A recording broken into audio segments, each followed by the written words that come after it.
Well, good morning and welcome to Frankly Speaking here on WYDC TV Big Fox. I'm your host, Frank Acom. We are broadcasting live from the Hesselson studio here on Marcus Street in Corning. We have a lot to cover this morning, and in the 7 o'clock hour, we'll be talking with Jason Nickerson. He is the president of John G. Ullman and Associates. He'll be joining us to talk about the economy and investing. Did anyone happen to attend or at least drive by the Corning protest yesterday that we mentioned on the program? Kind of an anti-Trump, anti-Musk type protest. Quite a large number of people gathered. I happened to drive by myself. If you were in the area, I'd love to hear your thoughts. A lot of waves coming in. First off, coming in late last night, Trump congratulated U.S. forces after an airstrike that killed a terrorist leader in Syria. U.S. forces conduct a precision airstrike against a member of al-Qaeda in Syria this weekend. The terrorist leader was working with al-Qaeda across the region. Congratulations to CENTCOM Commander General Michael Kurilla and the U.S. warfighters who dealt justice to another jihadi threatening America and our allies and partners, the president added. The airstrike took place on Saturday and resulted in the death of a senior finance and logistics official in the terrorist organization Horas al-Din, which is an al-Qaeda affiliate. So that coming in late last night, as a lot of Trump posts do. Obviously, the big story this morning making the rounds is the Delta jet that crashed at Canada's Toronto Pearson Airport. This injured numerous passengers. The plane crash, which involved the Delta Airlines CRJ-900 jet that had departed from Minneapolis, was first reported by CTV. The flight was identified as Delta Connection Flight 4819, operated by Denver Air, and it carried around 80 people, 4 crew members and 76 passengers were on the flight. 18 people were treated for injuries following the crash, including 3 who were critically injured and taken to local hospitals. I mention this not just because it is breaking news that happened yesterday, because this is something that we warned about on yesterday's program.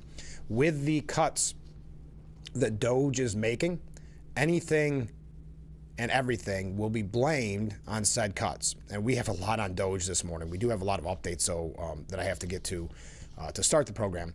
But NBC News actually implied that Trump was to blame for the Toronto plane crash due to the cuts at the FAA. In terms of recent string of aviation incidents, this is going to get, yet again, raise a concern about FAA staffing, air traffic control staffing. This Tom Costello, a senior correspondent with NBC News. Now, this is a Canadian air traffic control tower, and this is under Canadian authority. Once it crosses the border, and yeah, as you know, there's talks of maybe staff cuts at the FAA as part of President Trump's effort to trim down the federal workforce. The Trump administration recently started, quote, firing hundreds of employees at the FAA, with the Professional Aviation Safety Specialists Union saying that several hundred probationary workers had received termination notices as of Friday. Many of the workers were probationary employees, those employed for less than a year and lacking job protection, which make them low-hanging fruit for the Trump administration's streamlining efforts. And yeah, as you know, the FAA has been complaining for years that they are understaffed in critical job positions, especially air traffic control, Costello said, adding that he had spoken with somebody regarding whether air traffic control in America is being affected by the staff cuts. So this is just something I wanted to highlight in preparation of the articles that you can expect to come time and time again. As a matter of fact, far-left Representative Eric Swalwell falsely claimed that, quote, no president has had more plane crashes in their first month in office than Donald Trump. A statement that was easily debunked by the National Transportation Safety Board. Responding to the news of a single-engine plane that crashed shortly after takeoff from a small Georgia airport, this happened over the weekend, the California congressman claimed that President Trump had the most crashes under his belt within the first month in office than any other president. However, publicly available data shows the agency investigated 55 plane accidents in the U.S., with 24 resulting in injuries or death during former President Joe Biden's first month in office. But I'm just highlighting these examples to show you that, again, having not learned their lesson, they are going to blame every cut, the president in general, for every, whether in this case, plane crash or whether any type of incident regarding what they deem as responsible from the cuts coming from Doge. And we're going to talk about Doge, but I have a lot of updates I want to get to. We're going to be running very streamlined here this morning because we do have a special guest coming at the 7 o'clock hour. And I do want to remind you that fan favorite, Joe Sempolinski, former congressman, now assemblyman, he will be joining us on Thursday's broadcast. So make sure that you get your questions for Joe in ahead of time, if you don't mind. Another update, we brought to you the recent stories, I should say, of Canadians booing the Star-Spangled Banner at hockey games. Well, just days after Canadians in Montreal booed the U.S. national anthem at the Four Nations face-off, some Americans attempted to retaliate in Boston. On Monday, Team Canada held off Finland for a 5-3 win at the TD Garden. This time, some fans in attendance returned the jeers during the singing of O Canada. With the game not involving Team USA, the hostility on the ice did not exactly match that of Saturday night's contest that we talked about yesterday, where the Canadian crowd booed, and then there were numerous fights within the first few seconds of the game, reminiscent of slap shot. The Canadian boos likely came due to the current political climate. We know that. Well, the Canadian Flag Day booing seemingly wound up the Americans, who engaged in 3 fights in the round-robin game's first 10 seconds. I couldn't remember if it was that quickly in the first 10 seconds. Well, we knew it was going to happen, said U.S. defenseman Zach Werenski in reference to the boos. It happened the last game. It's been happening in the NHL before this, and we knew tonight was going to be the same way. We obviously don't like it. We kind of had an idea. We used it as motivation the best we could and found a way to get a win. But we had an idea going in, so it wasn't a surprise. Definitely don't like it, though. So just another update, a little retaliation, if you will, in Boston last night as the Boston crowd briefly booed the Canadian anthem in the Four Nations response. Also, as an update from a story that we brought to you late last week, I'm not even trying to segue other than giving you the updates. Border Czar Tom Homan has asked the DOJ to look into whether AOC has violated the law with the ICE evading webinar. Now, to give you an update, AOC had a webinar that she was promoting on how to avoid ICE, how to avoid deportation. She promoted it, though she did not, in full disclosure, she did not participate in the webinar itself. But Tom Homan has doubled down on his scrutiny of Representative Alexandria Ocasio-Cortez and her attempts to help illegal immigrants evade authorities. He told Fox News again that he's asked the Department of Justice to look into whether her actions are illegal. And this news coming in kind of late yesterday. What I find disturbing is that any member of Congress wants to educate people on how they evade law enforcement, Homan said. Ocasio-Cortez did not appear on the webinar, but members of her office characterized ICE raids as political tactics that were intended to create fear and encourage migrants not to open their door if federal agents come knocking. Advice Homan has claimed could amount to obstruction of justice. You can claim, said Homan, you're educating those constitutional rights. Okay, you can keep that claim. Okay. But what she is in fact doing is telling people don't open the door, hide in your home, don't talk to ICE. We are talking about people who are in this country illegally, committed a crime. They are public safety threats, and they've been ordered removed by a federal judge. It's like AOC and others don't want ICE to enforce the law that they enacted. Now, Homan did not say he was pursuing charges against AOC, rather that he was asking the DOJ to look into whether her actions were impeding justice. I'm asking DOJ, where is that line of impediment? Where is that line of interference? I've simply asked the Department of Justice, give us that line. Asked directly whether he thought AOC was breaking the law, Homan said, I'll leave that up to the DOJ. So that is an update from yesterday's story. Also, how am I doing on time? Yeah, I want to get through all the updates before we take our first break. We talked yesterday about Sheryl Crow, which you're not going to hear me say that very often on this program. But Sheryl Crow, in a political statement, the singer, she sold her Tesla because she does not like Elon Musk, sold her Tesla and donated to NPR, saying maybe people will be able to hear the truth with her money. Well, we all know the bias at NPR. It's been a conversation conservatives have been having for a long time, that and PBS. But also, especially if you're in the media, you have an idea about this, how well-funded NPR and PBS is, not just by viewers like you and listeners like you, as they say during their commercials, but also by taxpaying dollars. So they normally have the best equipment. They have really opportunities most private entity media groups do not have. So it seems like kind of misguided donation. But FCC Chairman Brendan Carr weighed in on it, sarcastically cheering her after she sold her Tesla to protest Elon Musk. I know, this is what he tweeted, I know celebrities are hesitant to weigh in on hot button issues. Wow, dripping with sarcasm. So I appreciate Sheryl Crow making an argument here, not through words alone, but through her action, that Congress should not force taxpayers to subsidize NPR. What a great line. Very sarcastic. But bravo, he said. So again, I know celebrities are hesitant to weigh in on hot button issues. Hilarious right from the jump. So I appreciate Sheryl Crow making an argument here, not through words alone, but through her action, that Congress should not force taxpayers to subsidize NPR. Bravo. Yes, it should come from donations like Miss Crow made with her Tesla. She then urged her followers to protect the Constitution and call a number which appears to be the phone number for dining options in the Senate building. According to the Senate's website, the phone number is one digit off from the U.S. Capitol switchboard, so there may have been a little bit of accident there on Sheryl Crow's part. Carr argued that Crow's donation seems like an argument against Congress requiring taxpayers to subsidize NPR. Wouldn't take too many celebrities following Sheryl Crow's lead and selling their cars to keep NPR going without taxpayers' dollars, he wrote in another post, following up and piggybacking off his first post. So seeing some pretty exciting things coming from FCC Chairman Brendan Carr, but that is an update from a story we brought to you yesterday. Okay, let's take a short break. Just getting started here. Keep those waves, keep those comments coming in, and we'll be right back with Frankly Speaking here on WYDC TV. Big Fox, stay with us.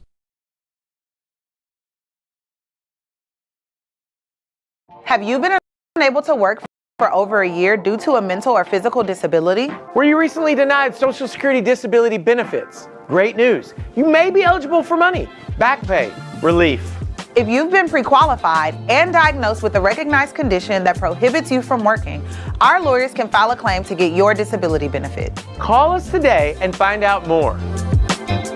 Call now, 844-617-0440. Let's beat the dark days of winter and have a vacation from taxation with the Hesselson's Hot Tub. What better way to start or end every day than with hot water therapy in your very own Hesselson's Hot Tub. With every spa purchase, Hesselson's guarantees great customer satisfaction and the best service team in the area. Plus, with Hesselson's Vacation from Taxation sales event, free steps, free cover lifter, free music, and 0% interest-free financing. Ask about Hesselson's chemical auto ship program and save even more. Stop in today and see why after 70 years it's still fun to poke in the corners at Hesselson's. Power up, America. The Ford President's Day sales event is here. Save on the vehicles that will take you places, give you a surge of productivity, and a new sense of freedom. So head to your local Ford store, because it's time to get in the driver's seat. A special offer for Ram owners. Right now, you can lease a Ford F-150 for $299 a month for 36 months, only at your local Ford stores. Anywhere can record crimes as they happen, and we're going to watch them right here. He just took his car.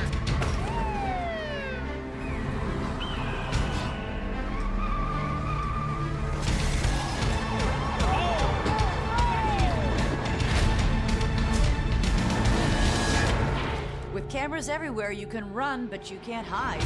Watch iCrime. The Frankly Speaking Roof Cam brought to you by Boss Security in Horseheads. Contact them today for all your business and home security needs. Welcome back to Frankly Speaking as we broadcast live from the Hesselson studio. Let's go to some viewer comments. Good morning, Frank. Well, hey, good morning. I did a little math. The $300 billion that the U.S. sent to kill people in Ukraine would have given every homeless person in the United States $339,000. That could build some really nice homes. Yes, that could build some very nice homes. I'll take your word at it on the math. Comment from a different viewer. Good morning, Frank.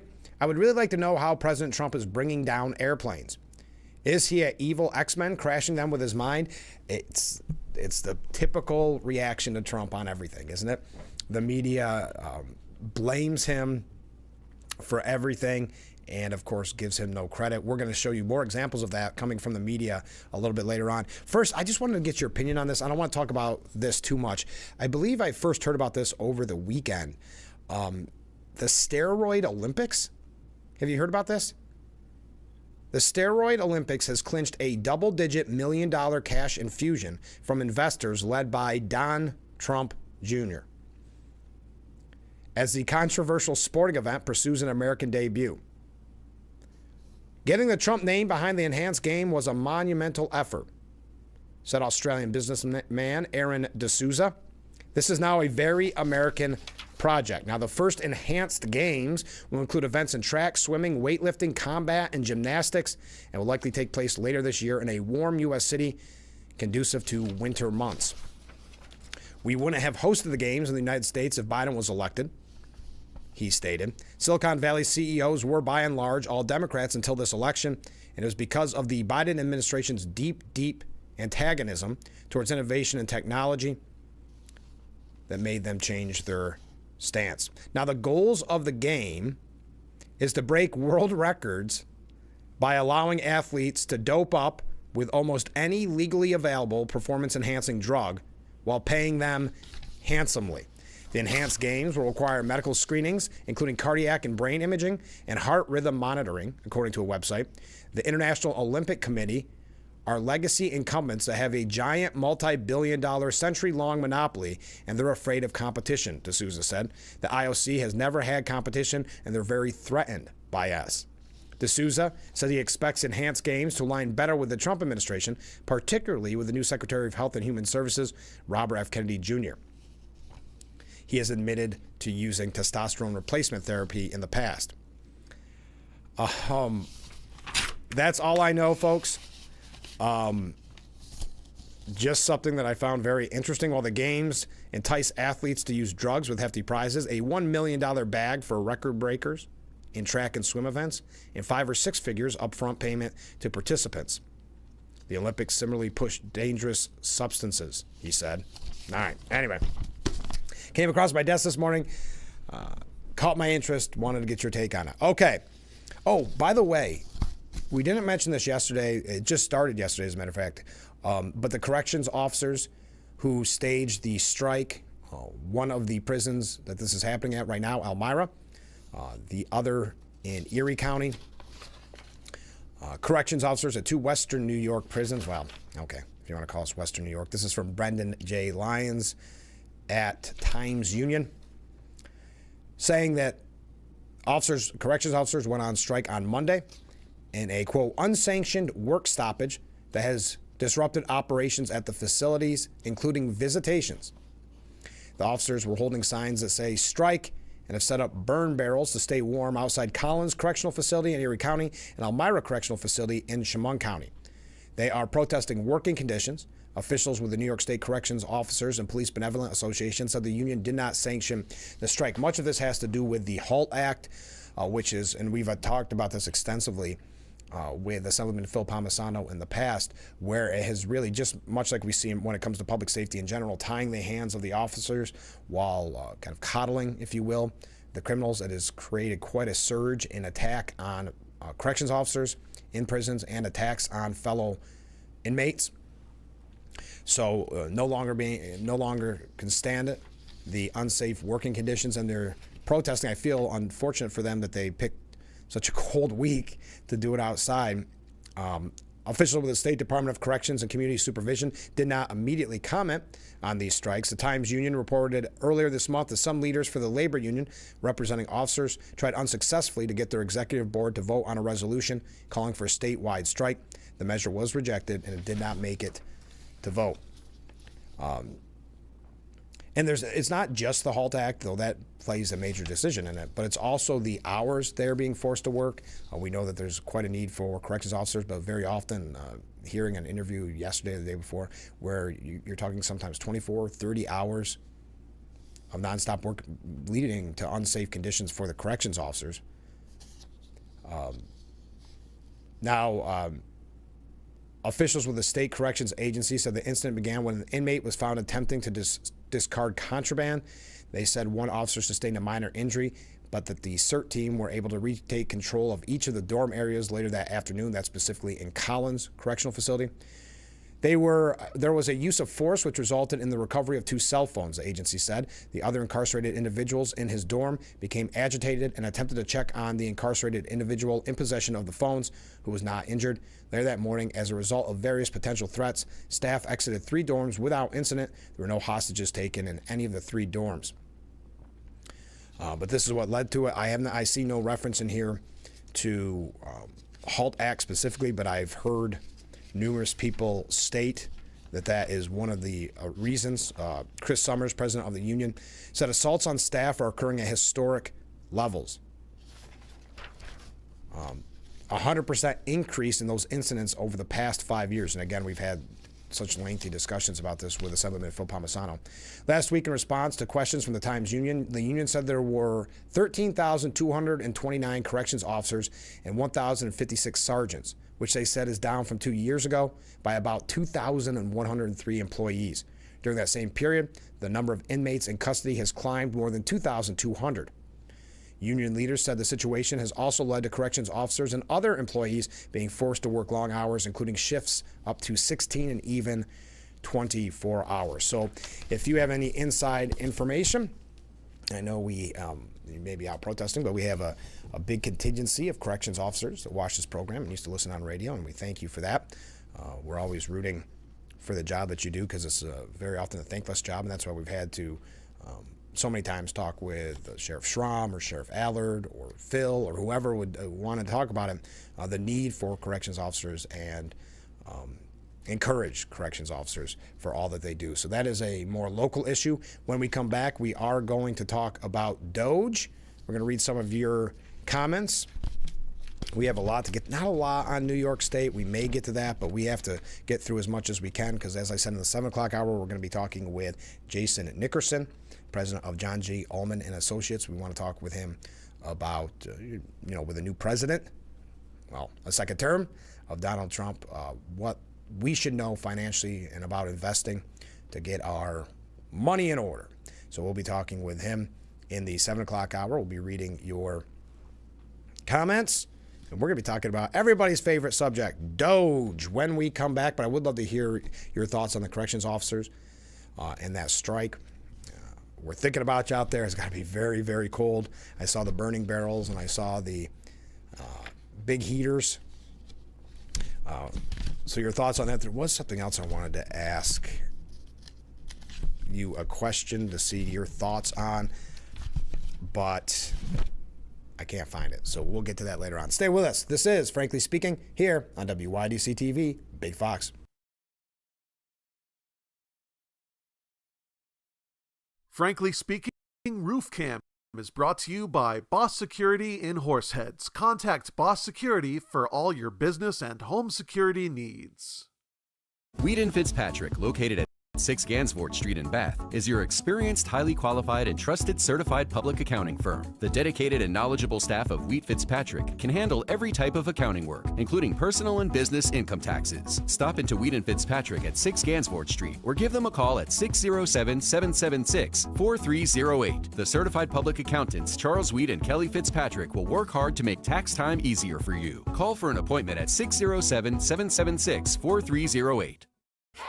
I invite you to discover what makes our school community so special, including the fact that everything, top-notch education, housing, healthcare, food, clothing, technology, and much more is provided to our students at no cost to our families. This is thanks to the generosity of our founders, chocolate maker Milton S. Hershey and his wife Catherine.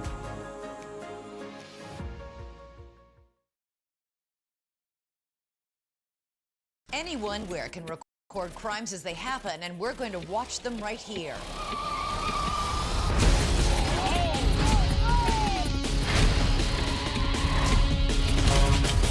With cameras everywhere, you can run, but you can't hide. Watch iCrime. The Bix website is is here now. WYDCTV.com. Local and national news that keeps you informed and involved. WYDCTV.com. Today's weather up to date and in your town. WYDCTV.com. Sports news, local events, and health stories that affect you. WYDCTV.com. The Big Fox website. Your news here now. WYDCTV.com. The Frankly Speaking Roof Cam brought to you by Boss Security in Horseheads. Contact them today for all your business and home security needs. Welcome back as we broadcast live from the Hesselson studio here on Market Street in Corning. We are going to get to Doge. I do want to talk a little bit about the media because it ties in, and I can tell people are already upset when they start to blame Trump for plane crashes that are happening in Canada. So I'm going to give you a couple updates on the media, which will actually tie in the Doge. But I know I kind of got you hooked on Doge talk. But let's go to some viewer comments. Super cold in a lot of Democrat states. Donald Trump strikes again. Well, wait till you see some of this media coverage. It's really, you're not that far off. So thank you. Good morning, Frank. Well, hey, good morning. Enhanced Olympic Games just doesn't seem very appealing. Merit-based sports, please. Just look at the shame of baseball with enhanced players involved. Thank you. That's a fair point. That's why it came kind of out of left field. I guess that's a pun. Did not expect that to be something supported by Don Jr. or just not on anybody's radar in general. That's not a criticism, just kind of fascinating. Comment from a different viewer. Good morning, Frank. Well, good morning. As far as the prison strikes, I don't blame them. The hours they put in are crazy, and they can't retaliate if attacked. I wouldn't want that job. Hats off to them. I couldn't agree more. When you look at the hours that they're asked to work, not really being able to make any plans any night, having the kind of the forced overtime. Then you have the HALT Act, which makes it nearly impossible. Well, you use the word retaliate, but even just to defend yourself, it puts them in harm's way. It was another one of these quote unquote public safety initiatives that Albany pushed that has done more damage than good, which has caused such a problem in our prisons and on the streets, as we've seen as well. So yes, it's a very difficult job, and I think that's a perfect way of putting it. Hats off to all of them. Okay, James Carville, the Raging Cajun, he was on MSNBC, and he was asked about Trump's agenda. He was asked about this, the spending and this waste and this fraud and all this cuts that Doge is involved in. He also kind of, it is Ari Melber, hinted towards the protests that we saw yesterday. They said nationwide. I know they showed some pictures from Washington, D.C. I know there was quite a crowd here in Corning. Well, James Carville said this is happening all around the country. So the question is, how should Democratic politicians respond to this? And what I think they should do is what we call in rural America, play possum. Just let it go. Don't get in the way of it. Or as we like to say, don't just stand there, do nothing. Let this germinate. We don't need to get in front of it. This freight train is moving.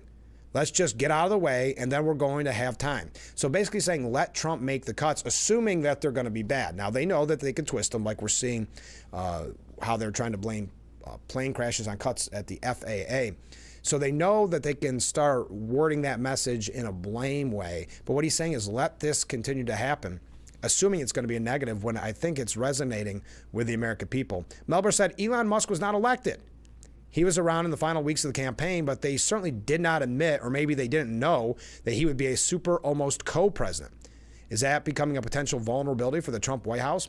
Carville said, yeah, I think the slogan for 2026 is going to be a government of, by, and for billionaires. Is that really what you voted for? When this is coming up, get out of the way. Let it go. Let it go. This is a whole thing, and it's kind of happened. Everybody was like downbeat, depressed, and just happened quickly. I think I'm almost positive it's going to continue to happen. So that's James Carville. Just let it happen. Well, we're seeing the good work that Doge is doing. We're seeing these cuts and the findings of waste and potential, I should say, fraud. But I want to talk more about the media here to tie this in. So on President's Day, yesterday, the left-wing Salon magazine did a piece suggesting that President Donald Trump is an aspiring dictator and then likened him to both Nazi leader Adolf Hitler and Roman Emperor Augustus Caesar. Oh, and they also added for good measure that he is leading to the downfall of American democracy. Now, I know you're saying, Frank, this is so cliche. It is. The media, the comedians in media, they just call him basically orange and pick on his hair. And then you have those in the mainstream media, still left-wing, pushing the idea that he is some type of dictator in waiting. The Salon essay compares Trump to both Hitler and Augustus, arguing that he is destroying the 249-year-old constitutional republic while falsely presenting himself as its savior. The piece, penned by author Jim Sleeper, warns that Trump's promise to, quote, make America great again carries echoes of both the Nazi Reich and Roman Empire, citing Yale law professor Bruce Ackerman, who described Trump's presidency as a shattering assault on the foundations of the Constitution. Ooh, a little bit fancier wording than just a constitutional crisis that we hear used over and over again. The article asserts that Trump, like Augustus, provoked and won a chaotic decade-long power struggle, is now consolidating power in a way that mirrors the fall of Rome.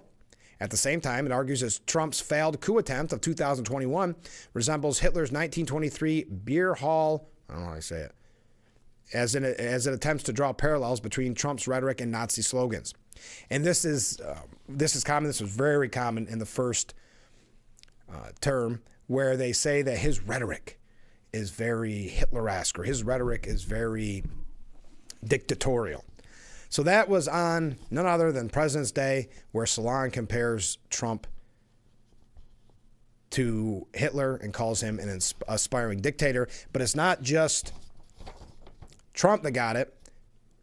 Vice President J.D. Vance wasn't safe from this line of attack, which is just prepare. I mean, this is going to be the line of attack every day. It's all they have.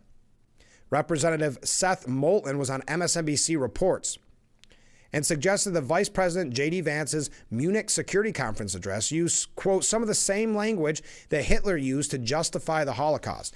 Imagine this. You give a speech where you are trying to protect free speech and encourage free speech, and somehow that is reminiscent of the language that Hitler used to justify the Holocaust. This is what Representative, yes, he is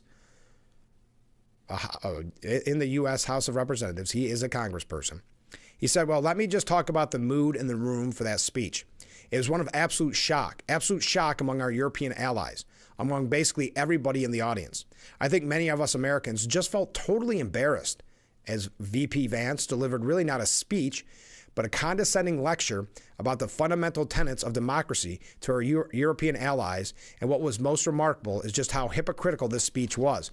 If there's anybody that should know a condescending lecture, it would be a Democrat, as we saw in the campaign season. He added, what's most dangerous about this is what one Republican advisor told me after the speech was that, a lot of us were talking about how it was embarrassing, how it was out of touch, how it was selling out the Ukrainians. But he said to me, Seth, if you listen carefully, it's actually much deeper and darker. He was talking about the enemy within. This is some of the same language that Hitler used to justify the Holocaust. Just after the speech, Vice President Vance went to the old Nazi Party headquarters in Munich to meet with the leader of the modern-day neo-Nazi party in Germany. A lot of rhetoric there, incendiary rhetoric, but also, again, tried and true. This is what they've been pushing, this kind of narrative. We saw on the Sunday shows. They try to push that narrative as well. On MSNBC, got to take another break. Let's go through. We got just a couple other quick media updates, and then we're going to get to Doge. I just had to mention these, not so much to get your blood boiling this morning, but just kind of show you, I think, or kind of put the nail into the coffin of the idea that they've learned their lesson after November. They may have started with the kind of soul searching that quickly faded, and now you have this kind of rhetoric, this kind of divisive rhetoric that just continues to create anger. I know Trump calls it Trump derangement syndrome, but it's now the trickle-down effect. J.D. Vance is getting it as well, because we know that speech was very effective. We know that that's not what they're used to. They want kind of the generic vice presidential speech with not a lot of oomph. Instead, he gave really a remarkable speech. And if we have time on today's program, we're going to get into that speech a little bit more. If you saw it, I'd love to hear your take on it. But stay with us. We've got to take a short break. This is Frankly Speaking here on WYDC TV. Big Fox, stay with us.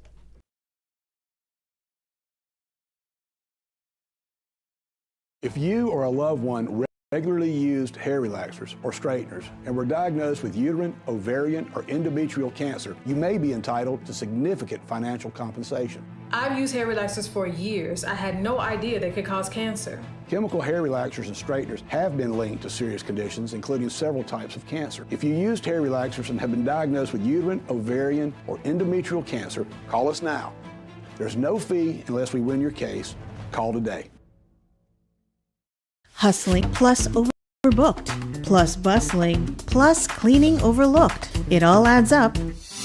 With Mary Maid's professional cleaning services, you'll have one less thing to worry about. Mary Maid's, relax, it's done. Plus too busy, plus bustling, plus in a tizzy. It all adds up. With Mary Maid's professional cleaning services, you'll have one less thing to worry about. Mary Maid's, relax, it's done. Beat the dark days of winter and have a vacation from taxation with the Hesselson's Hot Tub. What better way to start or end every day than with hot water therapy in your very own Hesselson's Hot Tub. With every spot purchase, Hesselson's guarantees great customer satisfaction and the best service team in the area. Plus, with Hesselson's Vacation from Taxation sales event, free steps, free cover lifter, free music, and 0% interest-free financing. Ask about Hesselson's chemical auto ship program and save even more. Stop in today and see why after 70 years it's still fun to poke in the corners at Hesselson's. Anywhere can record crimes as they happen, and we're going to watch them right here. He just took his arm.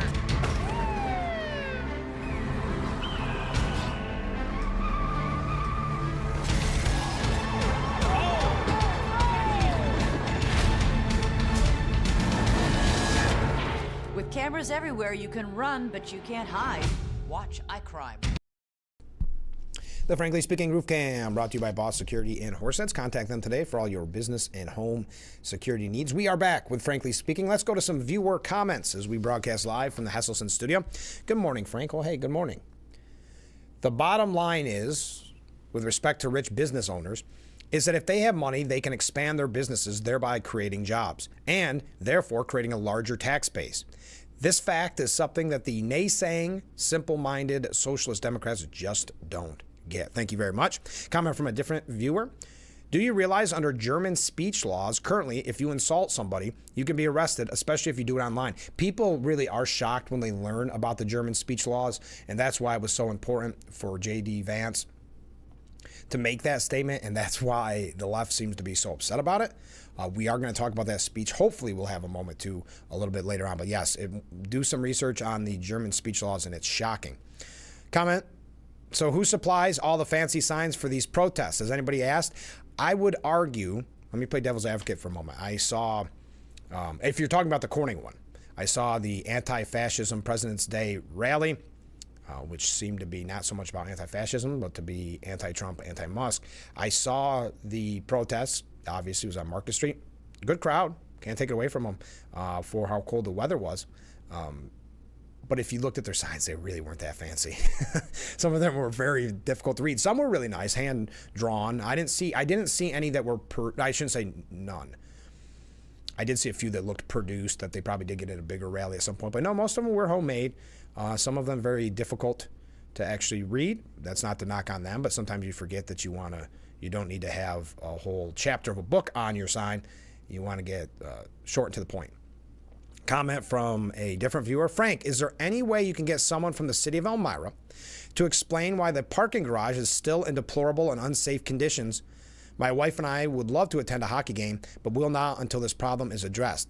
This also ties in with the homelessness problem mentioned yesterday. Thank you very much. I will do my best to get somebody on the program soon to discuss that, because if that's stopping you from going to a hockey game, I'm sure they want to address it. Thank you very much for that comment. Going back to the media, having not learned their lesson, Nicole Wallace on Deadline on MSNBC said that President Donald Trump had dropped any and all pretenses of wanting to be president and was instead attempting to be an emperor. If it's an emperor Republicans want this President's Day, maybe it's about time they just say that and drop any and all pretenses, because Donald Trump sure has. Trump's first chief of staff there in his first term, Reince Priebus, dismissing what Jamal Bowie of New York Times calls the single most un-American and anti-constitutional statement ever uttered by an American president. Trump this weekend posting a quote on social media often attributed to Napoleon, and it reads, "He who saves his country does not violate the law." Perhaps more alarming than the interruption of presidential power and its unlimited scope is that the Supreme Court, in its ruling on presidential immunity last summer, has already kind of sort of agreed with the Napoleon and Trump. So it's with a keen eye that we are watching the Supreme Court this week as it begins the process of further clarifying what presidential power means in this country right now in the very first case to reach the Supreme Court, arising from Donald Trump's flurry of executive actions these past few weeks. The justices will again shape the scope of presidential power in a case to do with who Trump can fire and who he cannot fire. So attempting to be an emperor, I'm not sure how to pronounce this guy's name, but I'm going to try. He was on MSNBC's Dateline as well. His name's Frank. That part I can get. Figlazui. My apologies. He said, he's a former FBI assistant director. He said, if you voted for Trump, you, quote, need to question whether you're American anymore. With regard to this statement, this is a quote that Trump made that's normally attributed to Napoleon. When he says, don't worry that someone who saves a country cannot violate a law, it's been interpreted by some historians who aren't certain to Napoleon, but I'll tell you where. It's definitely been used far more recently. That's with a white supremacist, far-right extremist named Anders Breivik in Norway, who killed 77 people in Norway. Now our president is quoting that white supremacist, neo-Nazi murderer. If you voted for that, you really need to question whether you're American anymore. But that's who's using that kind of statement. Listen, does Donald Trump sit and read Norwegian history? No. Someone is handing him this story, this quote. We need to figure out who keeps spoon-feeding him the white supremacy, white terrorist philosophy. So a quote that's normally attributed to Napoleon, but because somebody in Norway who killed 77 people used it centuries later, it's no longer Napoleon's that Trump must have been quoting that white supremacist. You see where the line of reasoning goes in the media. And now we've heard so much about President Musk. I saw a couple signs saying that yesterday, and, you know, Musk was not elected. They're trying to get under Trump's skin, of course, by calling him the real president, that it's actually Elon Musk that's president, not Donald Trump. You've seen it played out time and time again in the media. Now they're trying to suggest Marco Rubio's not even in the State Department. It's not even Marco Rubio's State Department. It's becoming increasingly clear that Marco Rubio is Secretary of State in name only. According to Politico, which we found out because of Doge, was receiving a lot of taxpayers' dollars. I will say, this is really so hack. It's so trite. Since taking over Foggy Bottom, Rubio has constantly appeared one or two steps behind the actions of President Trump and tech mogul Elon Musk, popping up to explain, justify, or even double down on choices he probably would not make if he was actually running the show. He's talking in a different voice, contradicting earlier policy views, and appears to have little control over the implementation of Trump's assault on the federal workforce. Democrats who backed Rubio for Secretary of State, hoping he'd be a more moderating force in the administration, says they increasingly worry Rubio does not have the president's ear and almost no sway over Musk. How many Democrats supported him? Oh, they're saying for the confirmation. Chris Murphy said a simple story is that Rubio is not in charge, but in order to maintain the appearance that he's in charge, he has to defend the decisions other people are making. Who is the real Secretary of State then? Elon Musk. So now we know that Elon Musk is president, vice president, and now Secretary of State. Interesting. I wonder what title he'll receive next. Well, actually, I mean, Secretary of State would be a step down from president. But in all of this, they've been forced to admit that MAGA and Trump running circles around them.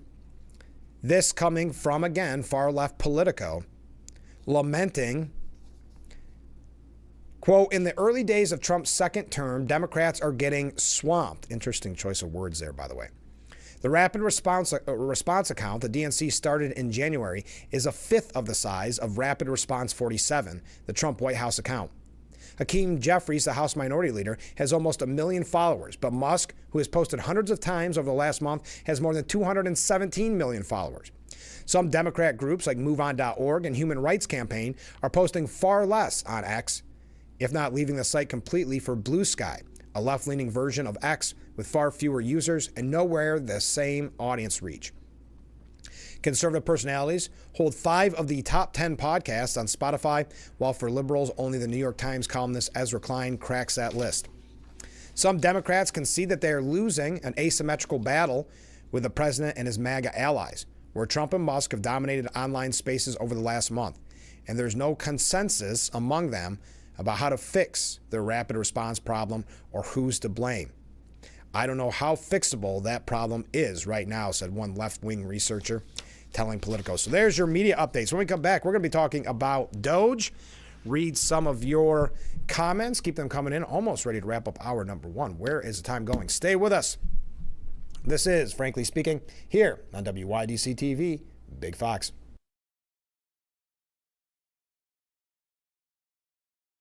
You know, William, with the name Camille growing up, I had a lot of nicknames. Camille Schmiel, Cammy, Camera, Cam. Oh, I remember. Cam on the Lamb. Chameleon. Charles. That was a weird one. Did you have any nicknames?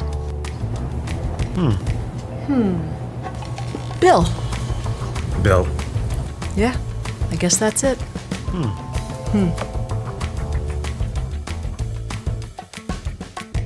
It's the season service special at Lindsay Equipment. Save $50 on your seasonal John Deere equipment service, or get half off pickup and delivery. Plus, get a basic oil change service for just $199. Call or go to lindsay-equipmentus.com for details. Every Judge Mathis presides. Don't you ever form your mouth to talk to me like that. Is another day when someone gets what they deserve. What's wrong with you? Mathis Court with Judge Mathis. Sheldon and Missy face off in Why can't we watch DuckTales? Because we don't learn anything. Book Smarts versus Street Smarts. Is it working? Are you feeling motivated? Very. It's the battle of twins. Life is so confusing. I always hoped it would be easier for me when I grew up. It's gonna be all right. You were faking. Bazinga. Young Sheldon. Weeknights at 6:30 on Big.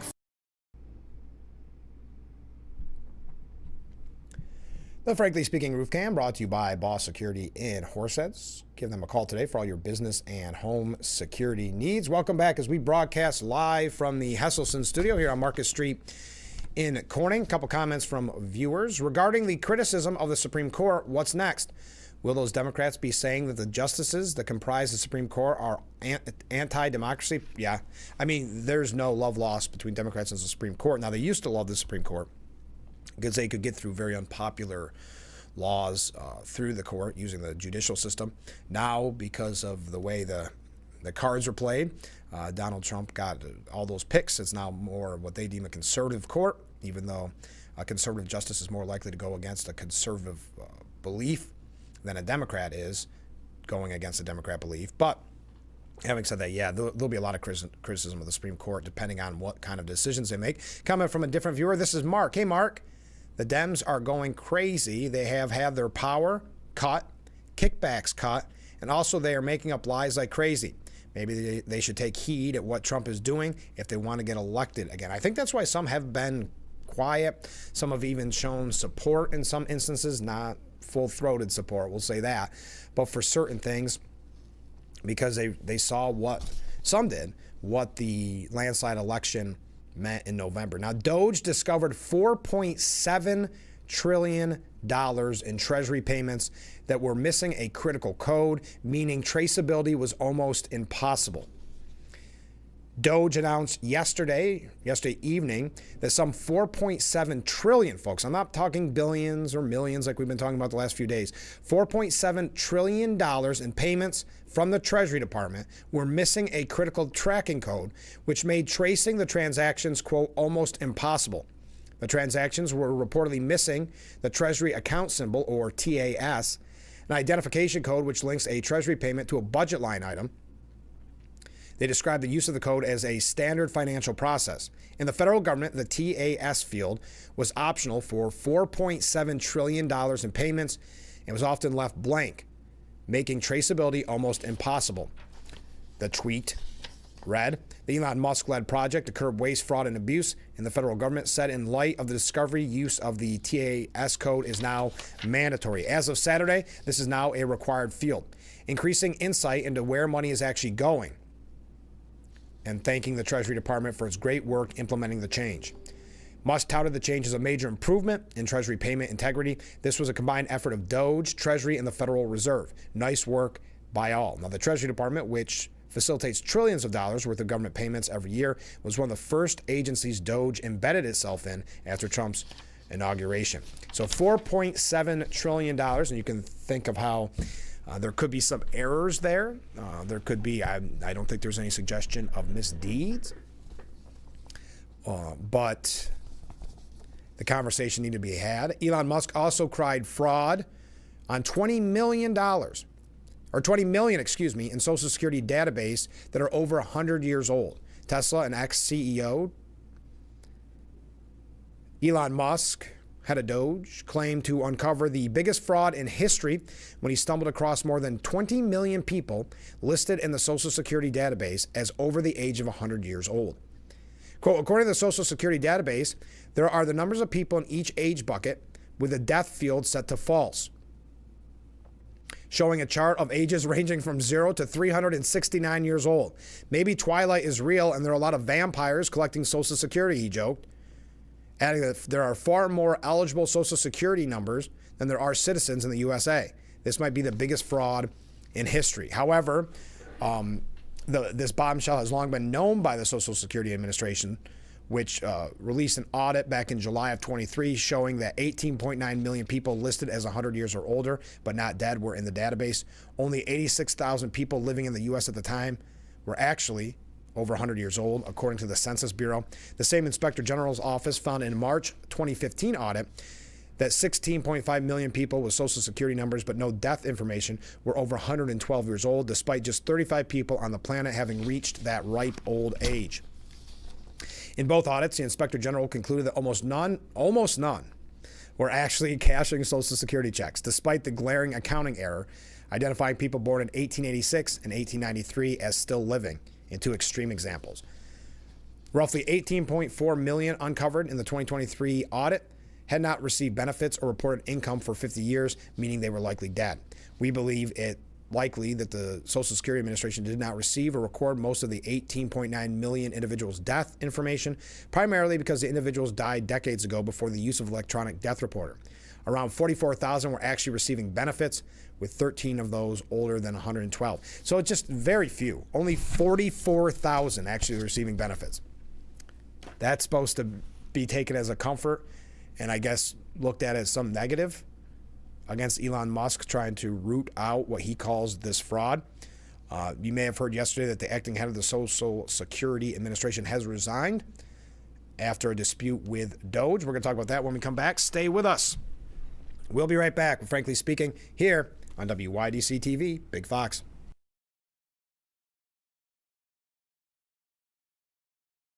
Let's beat the dark days of winter and have a vacation from taxation with the Hustlesense Hot Tub. What better way to start or end every day than with hot water therapy and your very own Hustlesense Hot Tub. With every spot purchase, Hustlesense guarantees great customer satisfaction and the best service team in the area. Plus, with Hustlesense Vacation from Taxation sales event, free steps, free cover lifter, free music, and 0% interest-free financing. Ask about Hustlesense chemical auto ship program and save even more. Stop in today and see why after 70 years it's still fun to poke in the corners at Hustlesense.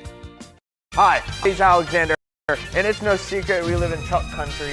That's why here at Blaze Alexander Family Dealerships in Mansfield, we have the largest selection of new truck inventory in north central Pennsylvania. Step into a new F-150 with up to $11,000 off MSRP. Drive away in a new Ram 1500 today with up to $13,000 off MSRP. And save $9,000 off MSRP on select new Chevy GMC 1500s. So save some green off Route 15 in Mansfield, where we're taking the deals the other guys won't.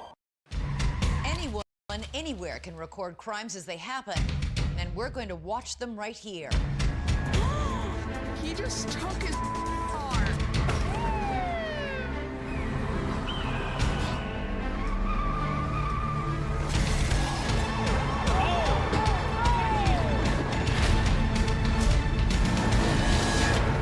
With cameras everywhere, you can run, but you can't hide.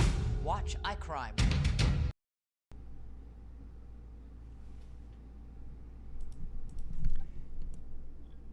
The Frankly Speaking roof cam.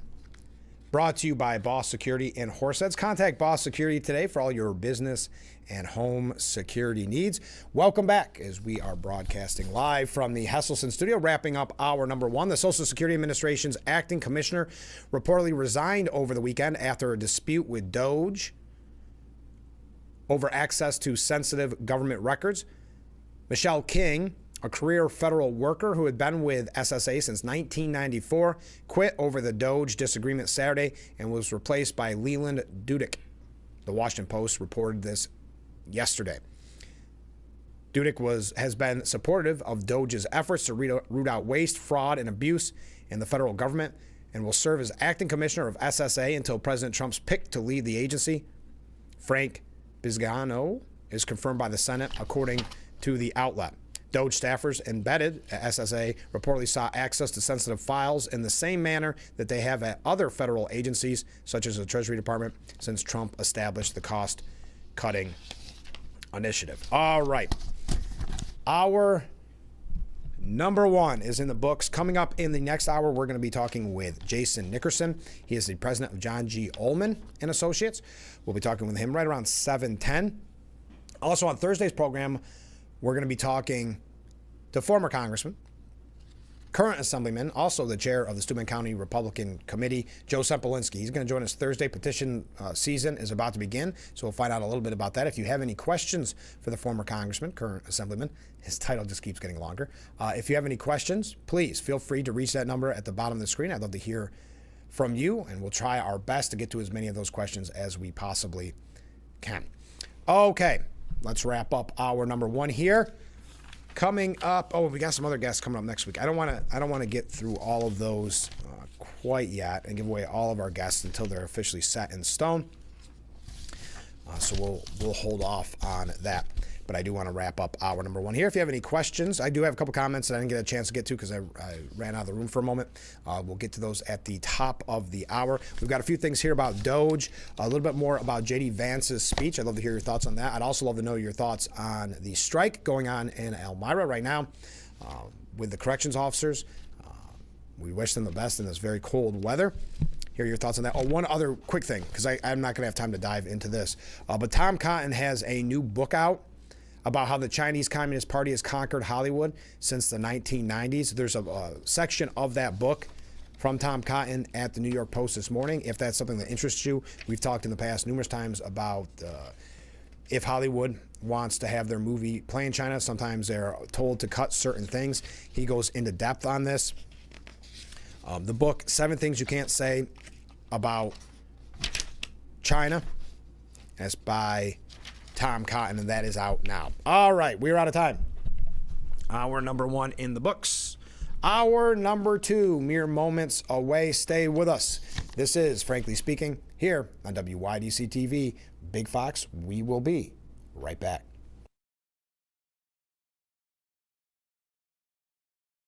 If you or a loved one regularly used hair relaxers or straighteners and were diagnosed with uterine, ovarian, or endometrial cancer, you may be entitled to significant financial compensation. I've used hair relaxers for years. I had no idea they could cause cancer. Chemical hair relaxers and straighteners have been linked to serious conditions, including several types of cancer. If you used hair relaxers and have been diagnosed with uterine, ovarian, or endometrial cancer, call us now.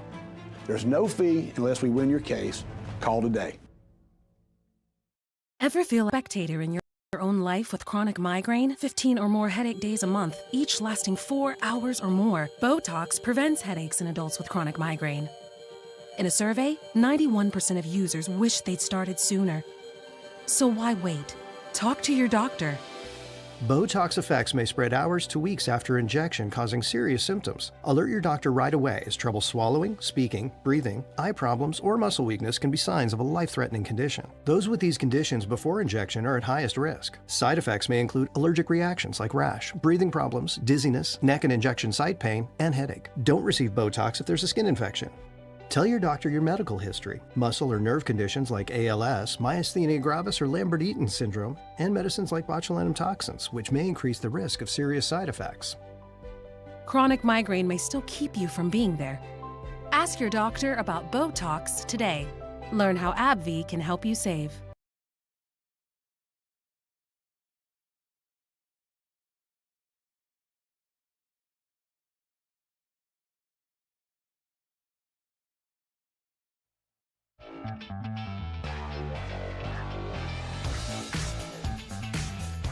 Hour number 2 of Frankly Speaking, broadcasting live from the Hesselson studio here on Marcus Street in Corning. Thank you so much for joining us this morning. Let's go through some viewer comments. As I mentioned, coming up in about 10 minutes, we'll be talking with Jason Nickerson.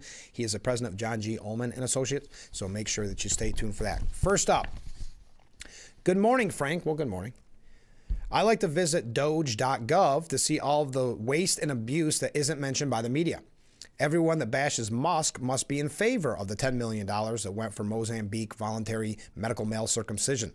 Interesting. Thank you. I'm glad you refreshed our memory on that. I know we talked about it when it first popped up. I think it was on Valentine's Day when doge.gov first went online, and I haven't had an opportunity to go on yet. I was just checking it during the break. It's pretty interesting. So thank you for reminding us on that.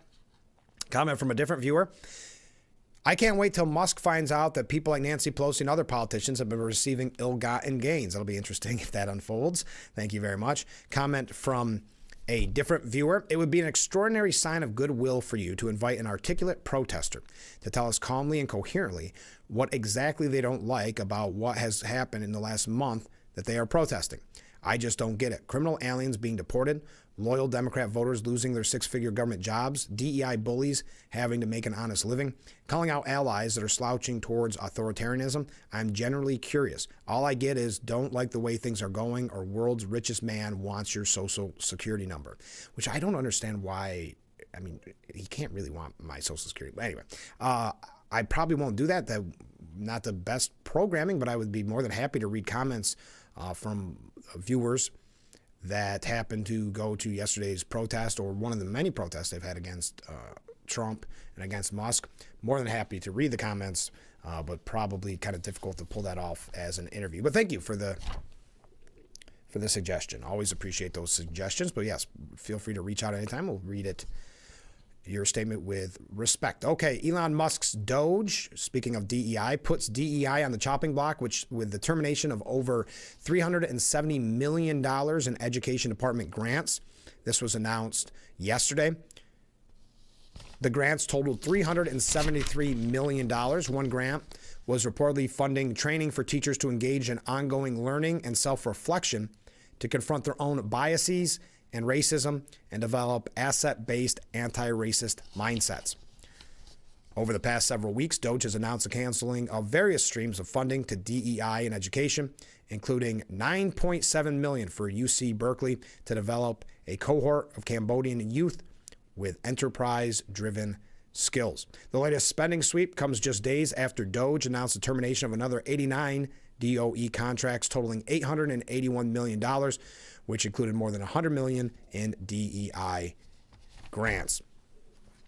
And now we're learning that the U.S. Department of Education announced yesterday that it was terminating $600 million in grants for teacher training programs, including dismantling racial bias and centering equity in the classroom. The canceled grants went to institutions and nonprofits that use taxpayer funds to train teachers and education agencies' divisive ideologies, according to the department. Some of the training materials were on far-left topics like critical race theory, DEI, social justice activism, anti-racism, and instruction on white privilege and white supremacy. All right. Yeah, we're going through a lot of things quickly this morning because we do have a special guest coming up in just a little bit. Now, the Trump administration is trying to now bring back the fired nuclear weapons workers in the Doge reversal. The Trump administration has halted the firing of hundreds of federal employees who were tasked with working on the nation's nuclear weapons program in an about-face that has left workers confused, and experts caution that Doge's blind cost-cutting will put communities at risk. 3 U.S. officials who spoke to the Associated Press said up to 350 employees at the National Nuclear Security Administration were abruptly laid off Tuesday, with some losing access to emails before they learned they were fired, only to try to enter their offices on Friday morning to find they were locked out. The official spoke on the condition of anonymity for fear of retaliation. One of the hardest hit offices was the Pantex plant near Amarillo, Texas, which saw about 30% of the cuts. Those employees work on reassembling warheads, one of the most sensitive jobs across the nuclear weapons enterprise with the highest level of clearance. The hundreds let go at NNSA were part of a Doge purge across the Department of Energy and targeted about 2,000 employees. Daryl Kimball, executive director of the Arms Control Association, said the DOGE people are coming in with absolutely no knowledge of what these departments are responsible for. They don't seem to realize that this is actually the Department of Nuclear Weapons more than it is the Department of Energy. By late Friday, the agency's acting director, Teresa Robbins, issued a memo rescinding the firings for all but 28 of those hundreds of fired staff members. This letter serves as formal notification that the termination decision issued to you on February 13th has been rescinded effective immediately. The accounts from 3 officials contradict an official statement from the Department of Energy, which said fewer than 50 National Nuclear Security Administration staffers were let go, calling them probationary employees. So that is a reversal. We're giving you all the information on DOGE, and I know a viewer mentioned this yesterday. And I didn't know the specifics of it, so I appreciate it. We are going to get to your comments. So we're going to have a guest at 7:10. We're going to be talking with Jason Nickerson. But make sure that you keep those comments coming in because I see a ton of them. And when we're done with our interview, I'll make sure to read comments and play a little catch-up. So I do appreciate it.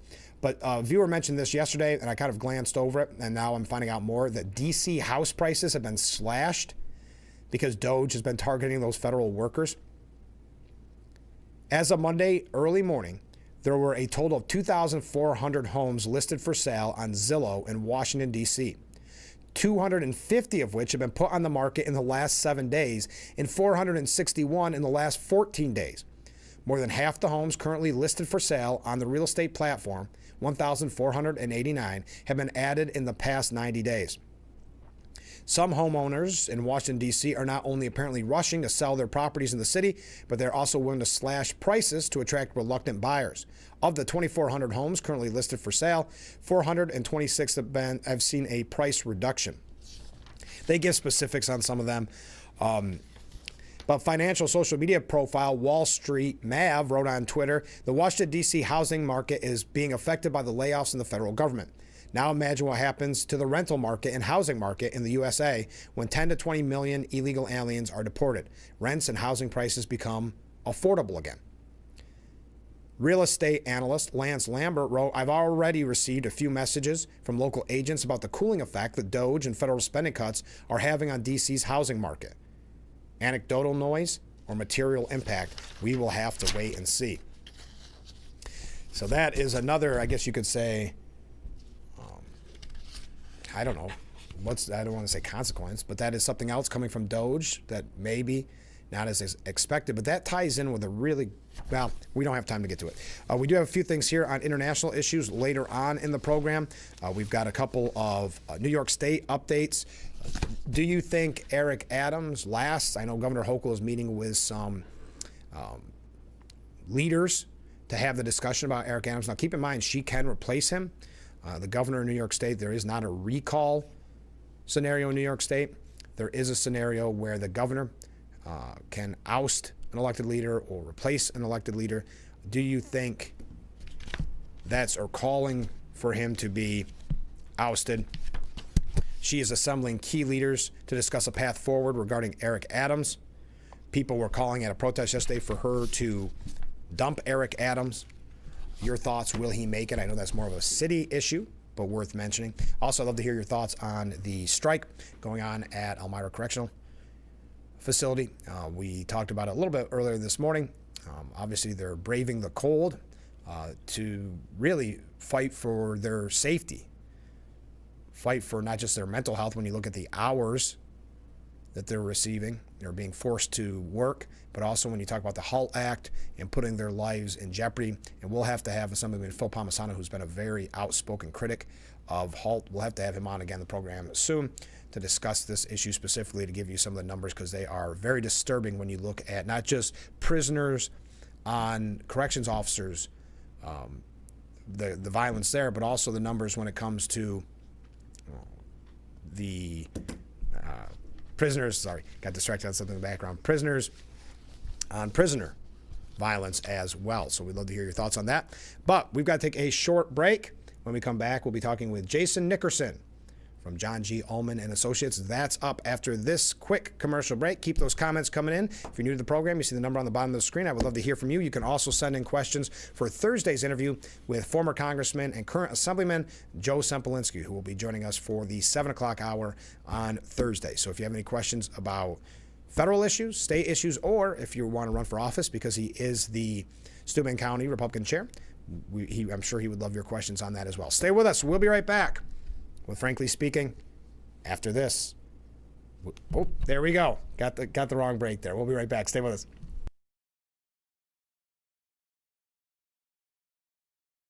Your tap water is delicious. I know, right? It's this Culligan Smart drinking water system. What do you think is going on in there? I'm smelling a touch of chlorine. Yeah, I'm detecting some PFAS. I'm also getting notes of lead. Perfection. Sending it up. Here we go. Certified to reduce more than 70 contaminants. It's like having your own team of water experts. See the smart difference at Culligan.com. Power up, America. The Ford President's Day sales event is here. Save on the vehicles that will take you places, give you a surge of productivity, and a new sense of freedom. So head to your local Ford store, because it's time to get in the driver's seat. A special offer for Jeep and GM owners. Lease a Bronco Sport for $289 a month for 36 months. Only at your local Ford stores. Invite you to discover what makes our school community so special, including the fact that everything, top-notch education, housing, healthcare, food, clothing, technology, and much more is provided to our students at no cost to our families. This is thanks to the generosity of our founders, chocolate maker Milton S. Hershey and his wife Catherine.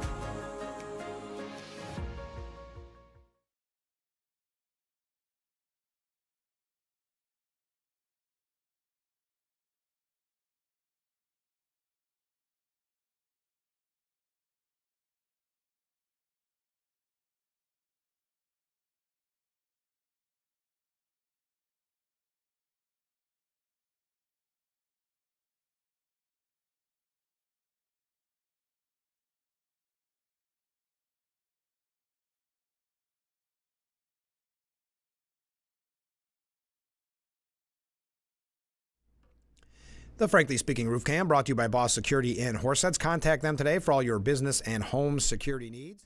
Welcome back to Frankly Speaking here on WYDC TV Big Fox. I'm your host, Frank Acom. We're broadcasting from the Hesselson's studio. Thank you so much to our guests for being in the studio this morning. I'm happy to be here, Frank. Good to join you. Well, we've got a lot of questions. We talk about the news, of course, every day on the program. So as we look at the new presidential administration under Donald Trump, what are some of the key economic policies you expect to take center stage? Can you guess that? Yeah. Well, I think, if you're paying attention sort of pre-election and even through now, Trump's message has been pretty consistent, whether you agree with it or not. I think there's some big themes developing out of this, really kind of in three areas, right? He's talked about tariffs, he's talked about reduction of income taxes, and he's talked about sort of economic stimulus in a number of different ways. The question is if and when that really kind of comes down to the everyday person in this country.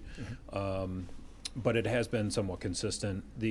Some of the things that we kind of have been looking at from the very beginning is right down to the individual level, because that's who we're dealing with, right, as advisors, right? How does this impact us?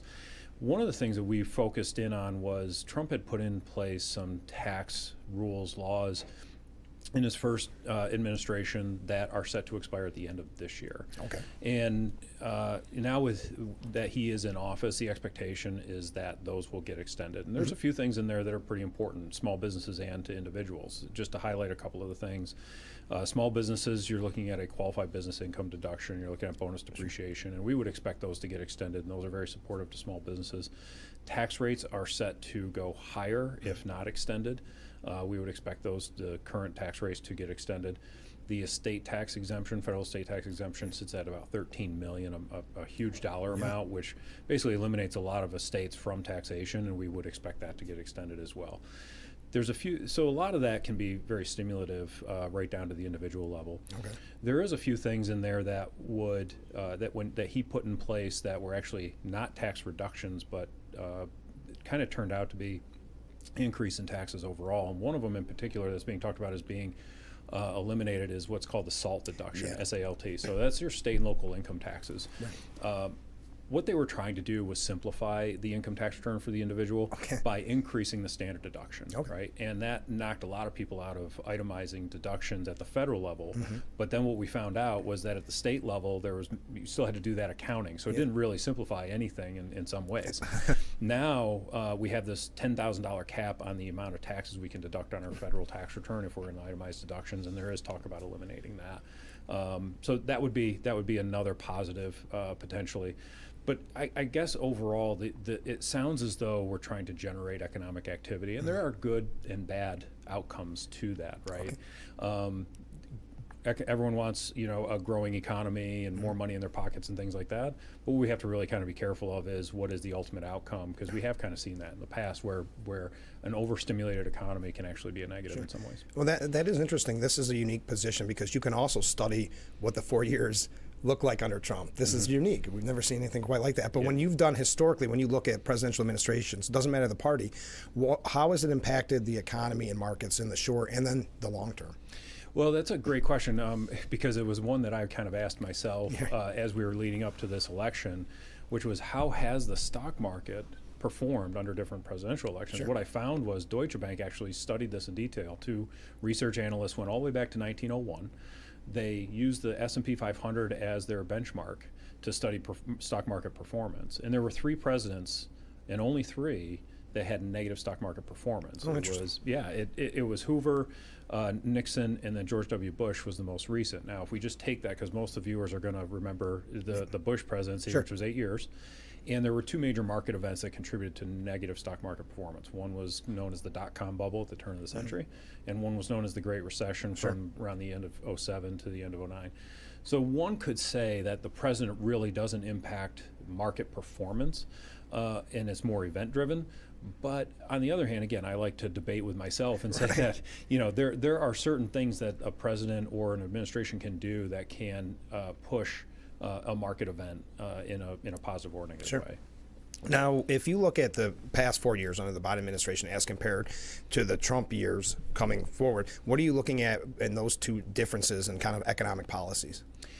Well, it's a very interesting period of time to study, actually, because we've had some extreme volatility in a number of different areas, right? And I would go back to 2020 and start with the COVID era pandemic. And what I want viewers to kind of envision, and you, Frank, to envision real quick is, imagine I'm holding a bucket of water and I shake it profusely, right? The water's going to splash around and spill out, right? That's what essentially hit the economy, was a massive amount of shakeup and volatility because we shut down the economy due to a pandemic. And we had to stimulate it, though, right, to kind of keep it up and running. And how do we do that? Well, we put a lot of money in people's pockets. They needed money. They weren't working. We reduced rates to very, very low levels, which allowed, especially in our economy where it's sort of like this borrow and spend economy, to borrow capital at a very low rate and then go out and spend it. That stimulates an economy. And what we saw coming out of that in 2022 was massive amounts of inflation coming, right? Because now the economy's opened back up, people are back to work. Now they're not only spending stimulus dollars, essential stimulus dollars, as well as their own money now that they're earning again. So it's a lot of money chasing the same amount of goods and services, right? The Federal Reserve had to step in and act, and how do they do that? Well, they raise rates to kind of slow the economy back down. And then we turn the corner and the economy's starting to slow down, and now they start lowering rates again. And now we're kind of at this pause moment. So take that bucket of water, 2020, 2021, I shake it up and water spilling everywhere. And then we get to say 23 and 24, we set the bucket down and the water's trying to find equilibrium. So again, is it really about presidential policy? Yeah, I mean, there's certainly some impact, but we're still feeling the effects coming out of the pandemic era and looking for some equilibrium, if you will. Interesting. So you've seen market volatility around past presidential transitions. What trends should people look for with the Trump transition? Well, I think volatility is created by unknowns and big, bold statements. Okay. And we're certainly seeing that right now, right? Yeah, sure. Coming into the election, there was certainly a lot of unknown as to who was going to be our next president. Of course. And so we saw a lot of volatility. And actually, if you study the market the days following the election, we actually had some nice market upticks, okay? And that was because we knew who the president was. It wasn't saying it was because Trump was going to be good or bad for the market, right? It just was. We knew who he was. And like you said, I mean, we had already seen his presidency before. Now we're getting into this position where there's these big, bold statements coming out of the federal government, and we're now seeing more volatility again. If we just rewind a couple of weeks when Trump announced the first set of tariffs on Mexico, It's only been Canada, a couple of weeks. It's been only a couple of weeks. It feels like it's been months, right? He announced these tariffs over the weekend, and markets gapped down on Monday. Yeah. So, and then we've since recovered. And so there will be another set of announcements. And until we kind of find this like level playing ground of, okay, we're putting things in place and we're going to watch and see kind of the outcome of these things, I do expect a lot of volatility kind of in the early stages here. Well, how much of the market's reaction to the Trump administration is based on maybe policy versus investor sentiment and speculation? I would say a lot of it right now is emotional. Yeah. Just opinion. And there is a lot going on. We have a new administration. We have a Federal Reserve that is kind of at a pause right now in terms of their policy of raising rates or lowering rates. Sure. We also right now we're sitting in a period of 2 weeks where there are a lot of earnings announcements coming from companies. So we've just got this bucket of stuff that we're trying to sift through, and it is going to create a lot of volatility just on its own, right? But we're in a very emotional stage right now. I would say, more so than any other administration change I've ever seen. I don't know how you feel about that, but it feels like there's a lot of, there's a big divide between the two sides. Sure. And so I think we're not at the fundamental stage of what the policy outcomes and economic impact will be. It's very emotional still right now. And that's very interesting you say that, because you point to the weekend announcements. There's so many news stories every single day. Now we don't even have weekends off. That's right. It makes the show very easy, let me tell you. So what potential shifts in tax policy, deregulation, and spending, what do you think investors should consider in their portfolios? Well, like I said, we're dealing down at the very personal level. We're not political, right? And we don't know what the actual impact is going to be of these things, because, like I said, we saw tariffs implemented and then we saw tariffs paused, right? So we have to deal with kind of what we have in front of us. So it's really a good question. It makes me reflect on a recent article I was reading where the title was, "We wish we had listened to our advisor." And of course, it's going to pique my interest being an advisor, right?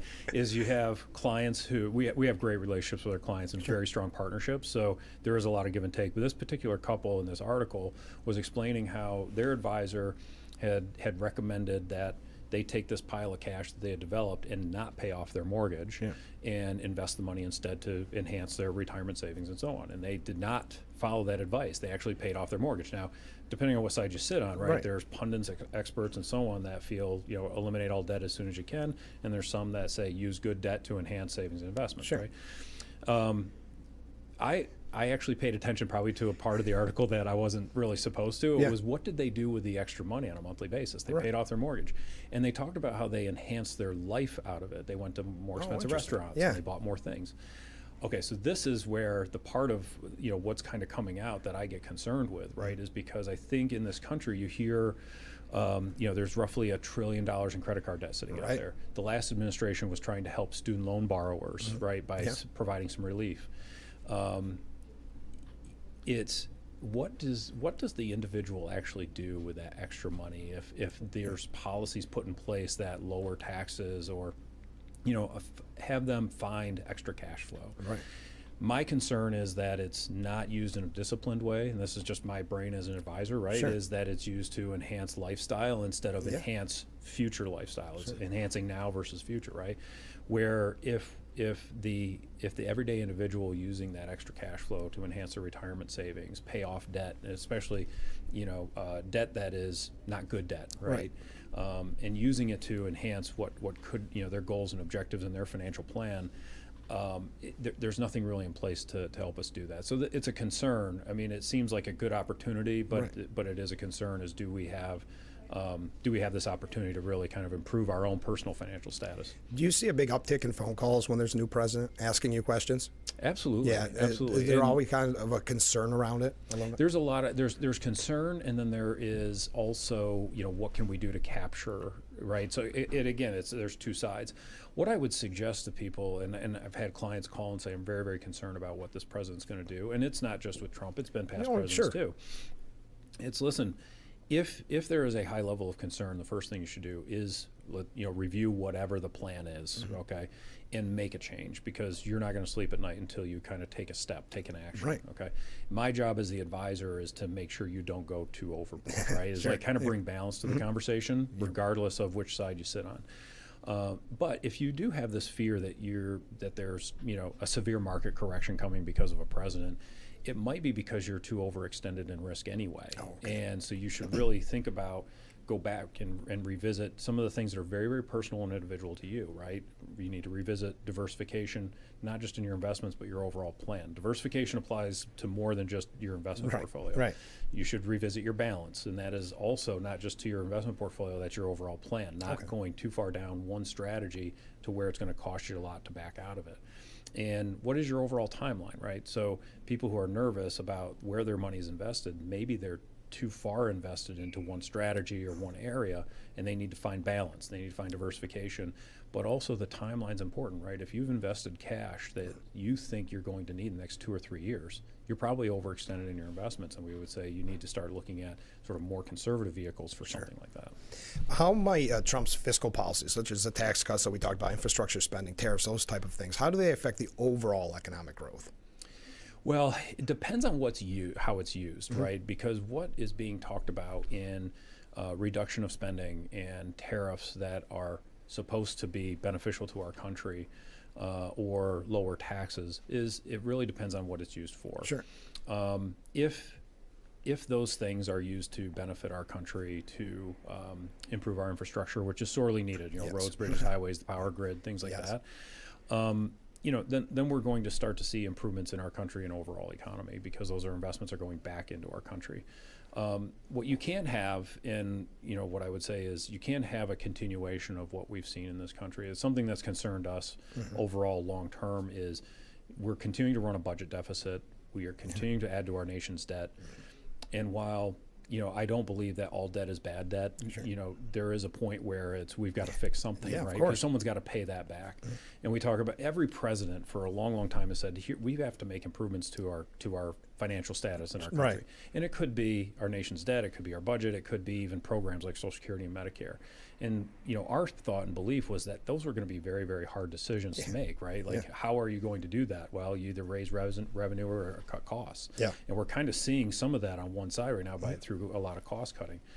But as long as it's put back into improvement of the overall country, what we should see are programs getting healthier, like Social Security and Medicare. We should see more opportunities for small business owners and entrepreneurs to build things, right?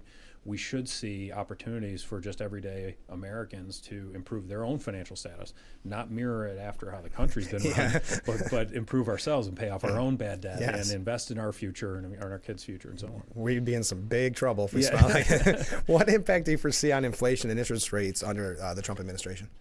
Those are two big words, right? That we've talked about for a long, long time, and they're inextricably linked, I think. But for the viewers, maybe a little education would help, right? Why are these two things linked? Well, not all inflation's bad inflation, right? I mean, we need some, and what that is a signal of is a growing economy when there's some inflation. Too much inflation, like I said, coming through 2022, overstimulation, that causes prices to get out of control, and we as consumers just can't afford. Our wages won't keep up. To be able to buy the things we need to buy. On the other hand, interest rates are used as a control. It makes when rates are higher, it makes cost of capital more expensive, right? So think about it as someone who wants to go buy a home. There is gridlock in the real estate market right now. Why is that? Well, because during the COVID era, rates were reduced to low levels that you and I will probably never see. I know, right? I missed that opportunity. And if you didn't buy a home or you didn't refinance your home, you're probably thinking I missed an opportunity. But if you did, think about now. People with 3% on average mortgage rates. they're not necessarily wanting to sell a home, because most people who are looking to sell a home, they're probably looking to upgrade, right? Right. So they look to upgrade, and that's going to cost more money. Mm-hmm. But it's also going to cost more money because rates are higher, right? Right. So they're not willing to sell because it's going to cost them double, right? There's two catalysts there for it to cost more. You have first-time home buyers who are looking at mortgage rates saying, I can't afford that right now, or I can't afford the home I want, or whatnot. So there is some gridlock in some areas, and if interest rates are lowered, more people are thinking, well, I can afford a house now. Mm-hmm. Well, home ownership has been a big focus across a lot of administrations, because think of the ripple effect that causes through the economy. Of course. I go buy a new home, I'm going to buy new appliances, I'm going to buy new furniture, Yeah. I'm going to buy new things, right? So there is this ripple effect that goes beyond just buying a home. So if interest rates are higher, it creates gridlock, cost of capital is more. Of course. If interest rates are lowered, there's more money. It's cheaper money. Yeah. And it's chasing the same amount of goods. Okay. Yeah. So think about it as a person who might want to buy a home. I'm sitting back waiting for mortgage rates to drop. Right. So isn't everybody else. Yeah, right. And those homes that I was looking at currently, they're only going to get more valuable, and so I'm going to have to spend up even more than I would now. So that is sort of in a microcosm, like that's the impact of inflation and interest rates. And what has come out of this administration is they think interest rates are too high in a lot of ways. In some ways, I think maybe they're not high enough. Like one thing I heard recently is wanting to cap credit card interest rates. Yeah. I'm a little counterintuitive in this. Is like credit cards as an advisors, we're looking to eliminate the use of credit card debt. From a debt standpoint and spending standpoint, I want to see credit card rates higher. I want to deter people from using credit cards, and force people to look at ways to create a cash flow positive and use that instead of using credit cards as an extension of income, so to speak. So that's how these two things work, right? Is lower interest rates, more money flowing, causes inflation. We got to raise rates, shut that down, and so on. And right now, it seems to be that we want to lower rates, and I think it can be good in some areas. It might remove some of the gridlock in real estate, but it can cause there's a cause and effect to everything. Yeah, for everything. What lessons can investors take from past presidential transitions when it comes to their long-term financial planning? One, don't take lessons from the federal government. Yes, that's always our number one here. Because if Frank, if you and I ran a company like the federal government runs, we'd be fired in a minute. Oh, right? There's no doubt about it. There's no doubt. And so I would say don't take lessons from the federal government, but look to be more disciplined in your approach. Sure. Bring in some of the core characteristics of just good financial operation, like good financial health. I mentioned some already, right, is diversification. It doesn't just apply to investments. Right. We talk about tax diversification, right? We talk about diversifying plans. We talk about balance a lot, right? And the reason we talk about those things is because outcomes can be influenced by things out of our control. If we get too far down one path and something changes that negatively impacts that path, if it costs us a lot to switch gears, that could impact our overall financial future, right? I got a couple more questions I want to ask you, but everybody's getting loud upstairs. You hear? They're so excited about this interview. So let me take a short break and yell at them, okay? Okay. We'll be right back with Frankly Speaking. Stay with us.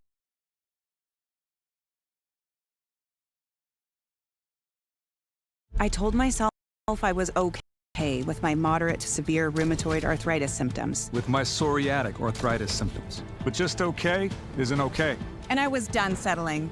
If you still have symptoms after trying a TNF blocker like Humira or Enbrel, Rinvoq works differently. Rinvoq is a once-daily pill that can rapidly relieve joint pain, stiffness, and swelling as fast as 2 weeks for some. And even at the 3-year mark, many people felt this relief. Rinvoq can stop joint damage, and in PSA can leave skin clear or almost clear. Rinvoq can lower ability to fight infections. Before treatment, test for TB and do blood work. Serious infections, blood clots, some fatal. Cancers including lymphoma and skin, serious allergic reactions, GI tears, death, heart attack, and stroke occurred. CV event risk increases in age 50 plus with a heart disease risk factor. Tell your doctor if you've had these events, infection, Hep B or C, smoked, are pregnant, or planning. Don't take if allergic or have an infection. Done settling? Ask your rheumatologist for Rinvoq.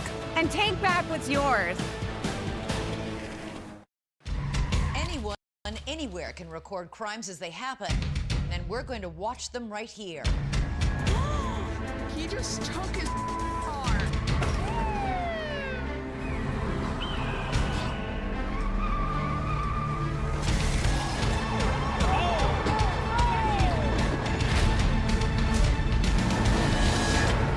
With cameras everywhere, you can run, but you can't hide. Watch iCrime. Fox website is here now. WYDCTV.com. Local and national news that keeps you informed and involved. WYDCTV.com. Today's weather, up to date and in your town. WYDCTV.com. Sports news, local events, and health stories that affect you. WYDCTV.com. The Big Fox website. Your news here now. WYDCTV.com.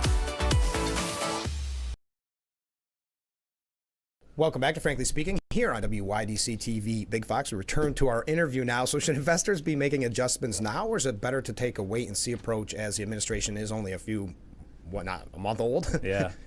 I'm not a big fan of making adjustments based on prediction, right? And sort of that's the stage I think we're at right now. If we make major shifts, we're just predicting what we think the outcomes are. Right.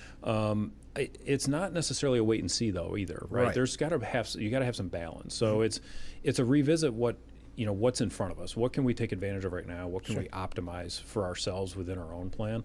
And again, bring back a lot of those fundamentals. This is about diversification, balance. This is about your time horizon. What are you trying to achieve?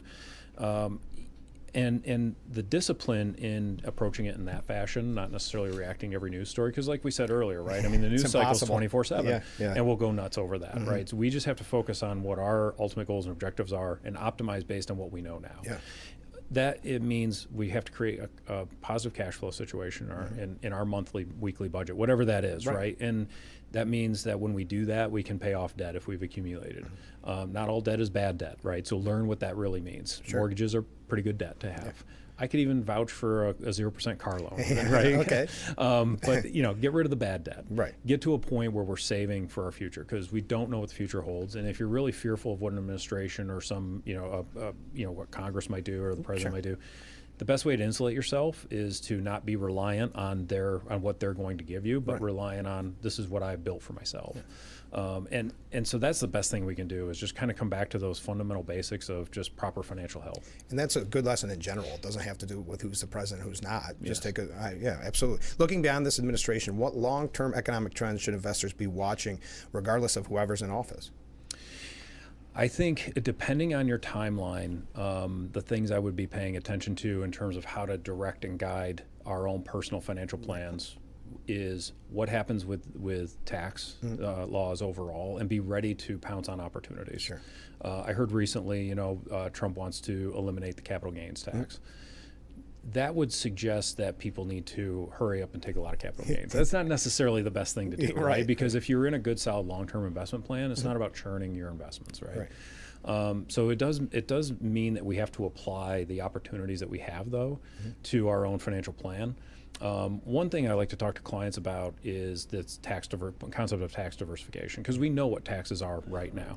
And we've taken some steps over the last few years, knowing that we have some tax provisions that are expiring, and what can we take advantage of now in case they are not extended, and we think they are going to be. But it's looking at, what can I set myself up for that's being taxed now, because the tax rates on taxable monies now aren't horrible in some ways. What can I do to not pay tax until later on a certain amount of my investments, and then what can I set up so that I never pay tax again? And that's using like Roth IRAs and so on, and capitalize on making on a lot of opportunities, but optimizing our overall tax situation. And this is just a small piece of an overall financial plan. Is take what you have in front of you now, which is a pretty good tax regime. Yes, we can plan on the fact that is going to be extended, but it doesn't mean wait, right? It means take some measured opportunities now. Just before we go on, thank you for this. This was really informative. Where can people find out more if they have questions for you? You can find us on all social networks, YouTube, Facebook, LinkedIn, Instagram, and so on. We also have a very, very informative and robust website, jgua.com, which has a lot of links to blogs, articles. We have a couple of podcasts out there. If we have people that listen to podcasts, there's a lot of ways that you can find us, and you can always pick up the telephone and call. And the old-fashioned way. The old-fashioned way. Well, thanks so much for giving us so much time this morning and helping people out. Frank, it's been a real pleasure. All right, we'll be right back with Frankly Speaking. Stay with us.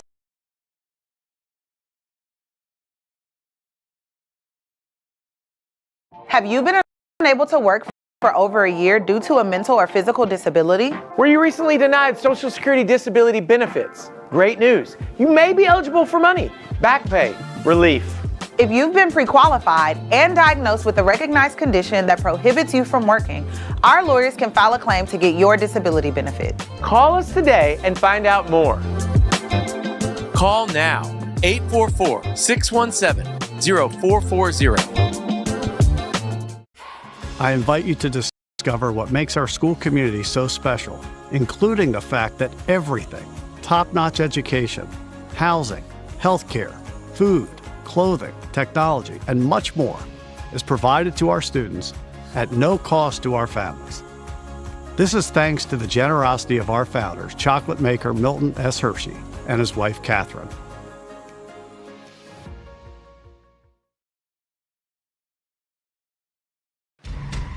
Anyone, anywhere can record crimes as they happen, and we're going to watch them right here. He just took his car.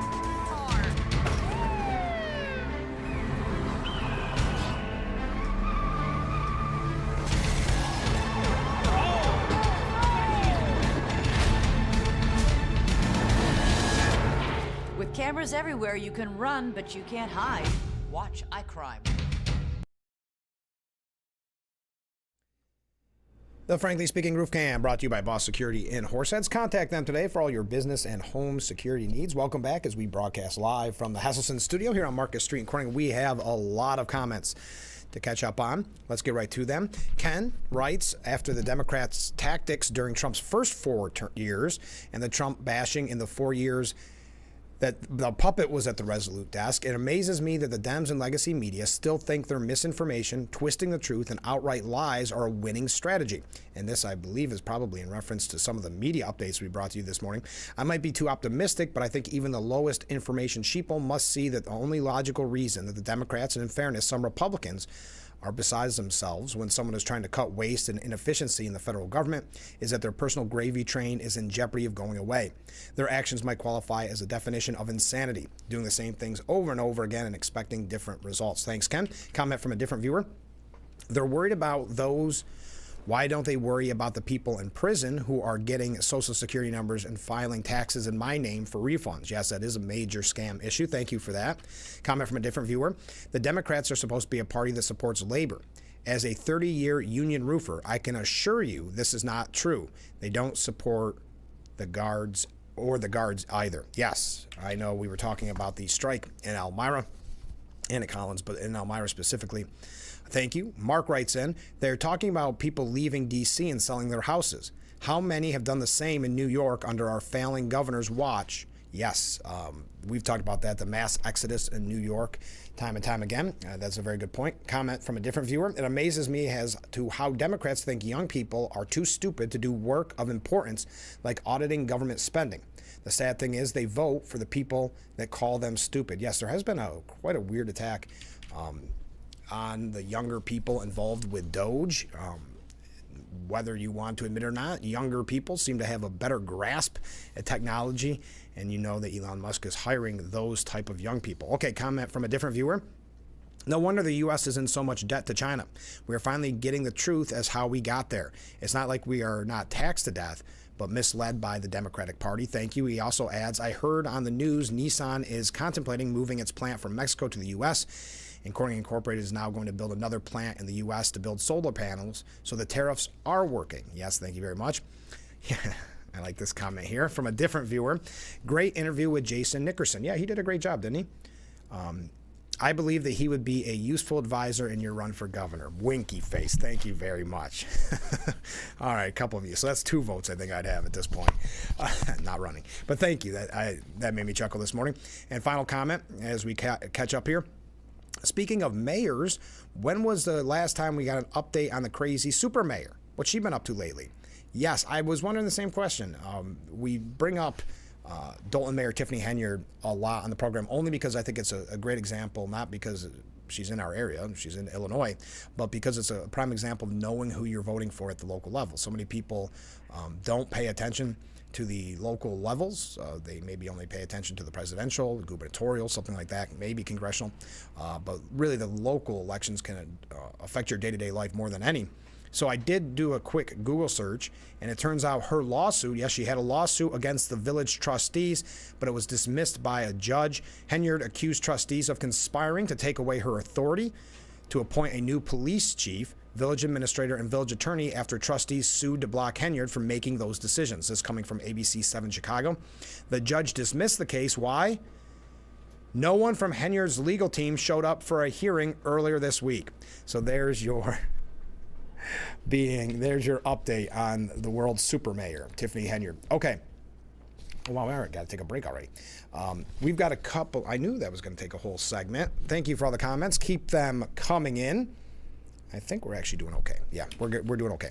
When we were just talking about Doge, Hayden Du Bois has a piece of something that we may not have thought about when it comes to Doge. Originally, it was suggested that some federal employees would no longer be located in Washington, that there would be a move to other locations. Well, the Department of Government Efficiency has yet to begin its most important task, according to Hayden Du Bois, fulfilling President Trump's promise to move 100,000 federal employees out of Washington, D.C. This would build on the president's first-term efforts to relocate agencies. While the savings could be enormous, the biggest benefit would be restoring much-needed ideological balance to the vast federal bureaucracy.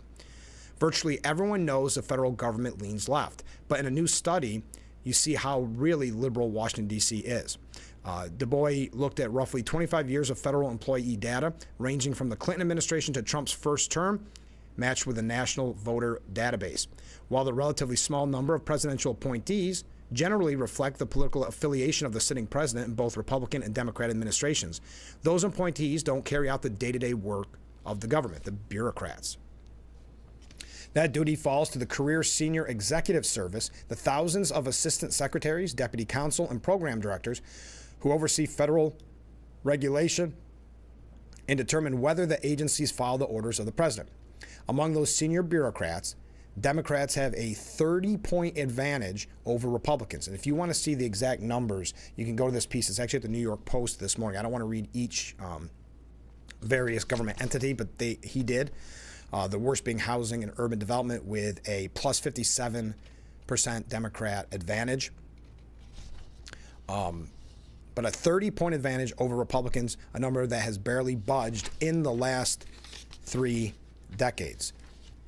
To be sure, hiring Democrats is perfectly acceptable, but the leftist domination of federal agencies increases the likelihood that bureaucrats refuse to follow the orders of a democratically elected Republican president and his legally appointed political nominees. And we've talked about that in the past. Politico did a piece all but acknowledging the deep state, saying that bureaucrats need to kind of be the fly in the ointment to stop some of Trump's initiatives. Bureaucratic resistance to Trump was legion and legendary in his first administration. A Neapolitan Institute survey in January found that 46% of federal managers are still willing to ignore the president's orders, not because those orders are illegal, but simply because they don't agree. And we've had this conversation in the past, the nameless, faceless bureaucrats that think they know better than the man duly elected by the voters, that they think that they have more power, should have more say than the president of the United States. I thought that was a really interesting piece. The Associated Press released early this morning that top Russian and U.S. officials are meeting for talks on the Ukraine war without Kiev this morning. The meeting marks another pivotal step by the Trump administration to reverse U.S. policy on isolating Russia and is meant to pave the way for a meeting between U.S. President Donald Trump and Russian President Vladimir Putin. Trump earlier this month upended U.S. policy toward Ukraine and Russia by saying he and Putin had agreed to begin negotiations on ending the war. Now, we know that Zelensky has said that there are no negotiations. There's no talks to be had unless Ukraine is a part of the conversation, and that his country won't accept the outcome if they are not involved. Now, the NATO boss lauded Trump's leadership on Ukraine, telling Europe, get your act together. The head of NATO on Monday praised President Trump for taking the initiative to pursue an end to the Ukrainian war and knocked Europe for complaining instead of getting its act together. NATO Secretary General Mark Rutte, 58, who has been dubbed the Trump Whisperer, emphasized the importance of American leadership to ending Russia's war on Ukraine and suggested that European countries are beginning to step up because of it. I have great trust in the American team conducting those talks. Ukraine will be part of those talks, no doubt, Rutt said. Europe wants to have a place at the table. Well, I told them, fight yourself away to the table by coming up with a concrete proposal. That is now happening. I absolutely reject the criticism of President Trump's initiative. I think it's the only right that he tries to end the war, and we need American leadership here. NATO allies and the European Union huddled at the Munich Security Conference in Germany over the weekend to discuss pressing foreign policy issues, including Trump's push to end the war in Ukraine. Now, UK's Prime Minister Keir Starmer insists U.S. security guarantee is the only path to peace in Ukraine. A security guarantee from the United States is the only way to achieve lasting peace between Ukraine and Russia and to stop the Kremlin from further aggression. That's British Prime Minister Keir Starmer. Came out with that statement late last night. Starmer made the plea as he and other European leaders emerged from an emergency summit in Paris in response to U.S. officials' Tuesday meeting with Russian diplomats in Saudi Arabia about potential steps to end the war, without reps from Ukraine or other European nations being on hand. Quote, Europe must play its role, and I'm prepared to consider committing British forces on the ground alongside others if there is a lasting peace agreement. But there must be a U.S. backstop, because a U.S. security guarantee is the only way to effectively deter Russia from attacking Ukraine again. Okay. Now, we had talked earlier. Do I have time here? We had talked earlier about the speech given by J.D. Vance in Germany.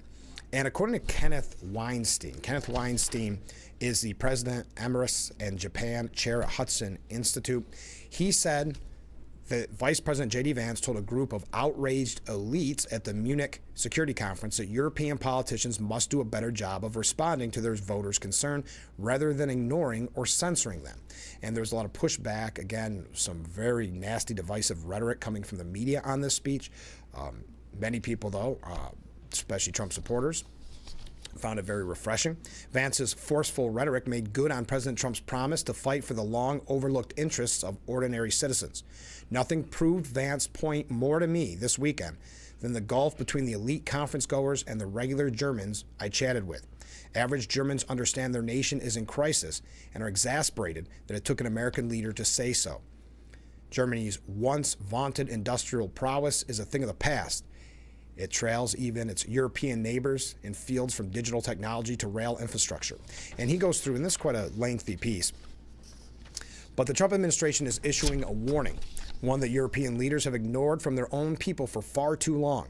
It's time for them to follow Trump's lead and ensure that our alliances work for the average citizen, not the elites in Brussels and Washington. All right, we got a couple last-minute things we're going to wrap up on. Get those comments in. I'll try to read all the comments that we can right in our way out the door, because it's almost time for the end of the Tuesday edition of Frankly Speaking. Thank you again to Jason Nickerson from the John G. Ullman and Associates. I really appreciate that time that you gave us to talk about some very important issues. So I thought that was a very interesting interview. A quick reminder that on Thursday, former Congressman and current Assemblyman Joe Sempolinski will be our guest in the 7 o'clock hour on Thursday. So get your questions to him. You can obviously, like you always do, comment during our interview, but it sometimes is easier if I have some ahead of time. So if you have any questions that you'd like to ask someone, a federal question, a state question, or even running for office question, because he is the chairman of the Steuben County Republican Committee, Joe Sempolinski is the go-to guest. So let's take a short break. We'll be right back with Frankly Speaking here on WYDC TV, Big Fox.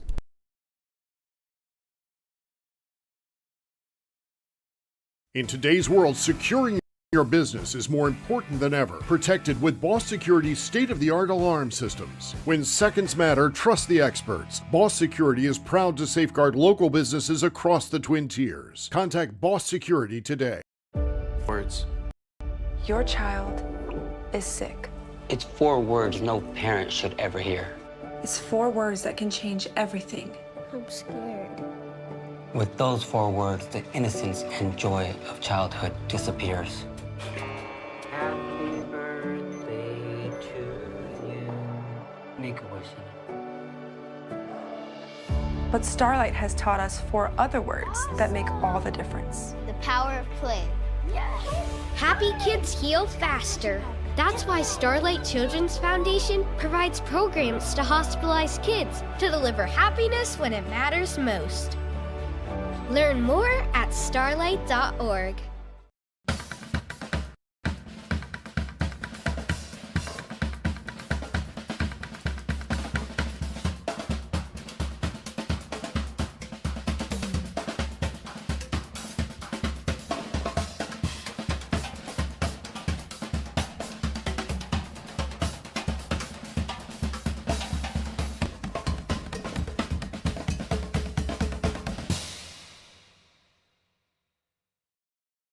The Frankly Speaking Roof Cam brought to you by Boss Security and Horseheads. Contact Boss Security for all your business and home security needs. Welcome back as we broadcast live from the Hesselson studio. Having a blast on the show this morning. Ken writes in, Frank, I don't envy you. Being charged with finding a Trump protester to sit with you and calmly and coherently discuss their concerns about Trump and Doge. That will be a heavy lift. I think probably insurmountable. I don't see that being, number one, not necessarily the most I guess relevant interview, but any Trump supporter or non-Trump supporter at any time can feel free to comment and weigh in. We've read those numerous times on the program. Thank you, Ken. Hochul, there's a piece by, just to wrap up on New York State issues very quickly here, Michael Benjamin highlighted some of the things out of the budget, the $252 billion New York State budget. And as we talked about with Joe Semplinsky and Phil Palmisano, when you have numbers that big, of course there's going to be some good, but overall there's so much bad in this. What Michael Benjamin learned is that it offers cash for unions while making cuts for autistic children. Alarmed parents and a group have learned that Governor Kathy Hochul's massive budget proposal, which aims to increase state spending by $19 billion, or 8.3%, includes one outrageous cut. It will slice state spending on Medicaid payments for behavior therapy helpful to the children. For parents of autistic kids, this idea of melting down in a store or restaurant or family gathering can be mortifying. Stimming, I believe is how this is pronounced. Repetitive behaviors like rocking, hand flapping, vocalization, or in our oldest boy's case, Michael Benjamin writes, spitting, is common among autistic children and adults, often as a means of relieving stress or sensory overload. So what he's saying is that cut is for therapy to help with this at a time when we're talking about a budget that sees an increase of $19 billion. And we're going to be talking about the budget in the future with Senator Tom O'Mara. Got an interview in the works with him. We'll have Phil on again to continue to talk about the discussions over the budget. Now, I mentioned earlier, Kathy Hochul is assembling key leaders to discuss the path forward regarding Eric Adams. Hochul announced a dramatic move in a Monday night statement that cited the troubling allegations swirling around Adams and the shocking resignation of his four crucial aides, including First Deputy Mayor Maria Torres Springer, earlier yesterday. Quote, if they feel unable to serve in City Hall at this time, that raises serious questions about the long-term future of this mayoral administration. City Council Speaker Adrian Adams, Comptroller Brad Lander, House Minority Leader Hakeem Jeffries, and Queensborough President Donovan Richards are among the leaders expected to meet with the governor, according to the New York Post. Speaker Adams, Lander, who is running for mayor, and Richards would all potentially sit on an inability committee that could lead to Adams' ouster or at least temporarily remove him from office. Reverend Al Sharpton will also be in attendance, according to a source. The meeting will be in person and remote and last throughout the day. Hochul is the only official in the state that has sole power to boot Adams from his post. She previously did not rule out the drastic move after allegations emerged last week that President Trump's Department of Justice agreed to drop the federal corruption charges against Adams if the Democrat agreed to help with the White House crackdown on illegal immigration. And that's why you look at the numbers. According to a new betting site, Cuomo's New York City mayor's race, he's surging in those betting odds. People think that he will be victorious in that race. That is it for today's edition of Frankly Speaking. Thank you again to Jason Nickerson for being our guest on the program. Thank you for all the comments. Man, great discussions this morning. Really appreciate it. I hope that you'll join us every weekday morning starting at 6 a.m. for Frankly Speaking, only on WYDC TV. Big Fox, have a great day, everyone, and we will see you tomorrow morning bright and early. I look forward to it. All right.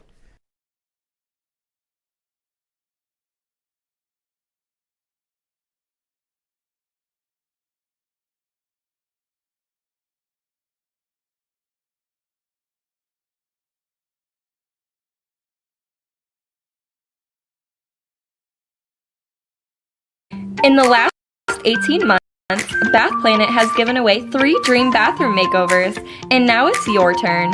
It's our absolute pleasure to announce Dream Bathroom Giveaway 4. On March 3rd, one local family is going to get a dream bathroom makeover for free. Whether you want a tub to lounge or a walk-in shower for accessibility, Bath Planet is excited to give away our 4th free bathroom makeover. Enter now by scanning the QR code or stopping by either of our 2 locations. In today's world, securing your business is more important than ever. Protected with Boss Security's state-of-the-art alarm systems. When seconds matter, trust the experts. Boss Security is proud to safeguard local businesses across the Twin Tiers. Contact Boss Security today.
Check 1, 2. Check.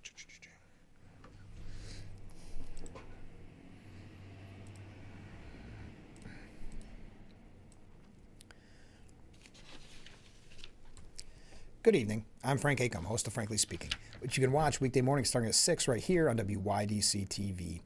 Big Fox. We had a very busy morning. There was a lot to cover. We talked about the strike in Elmira. We also talked about Doge, of course. We talked about some New York State issues. Thank you to everybody who reached out, sending your comments in, your questions in.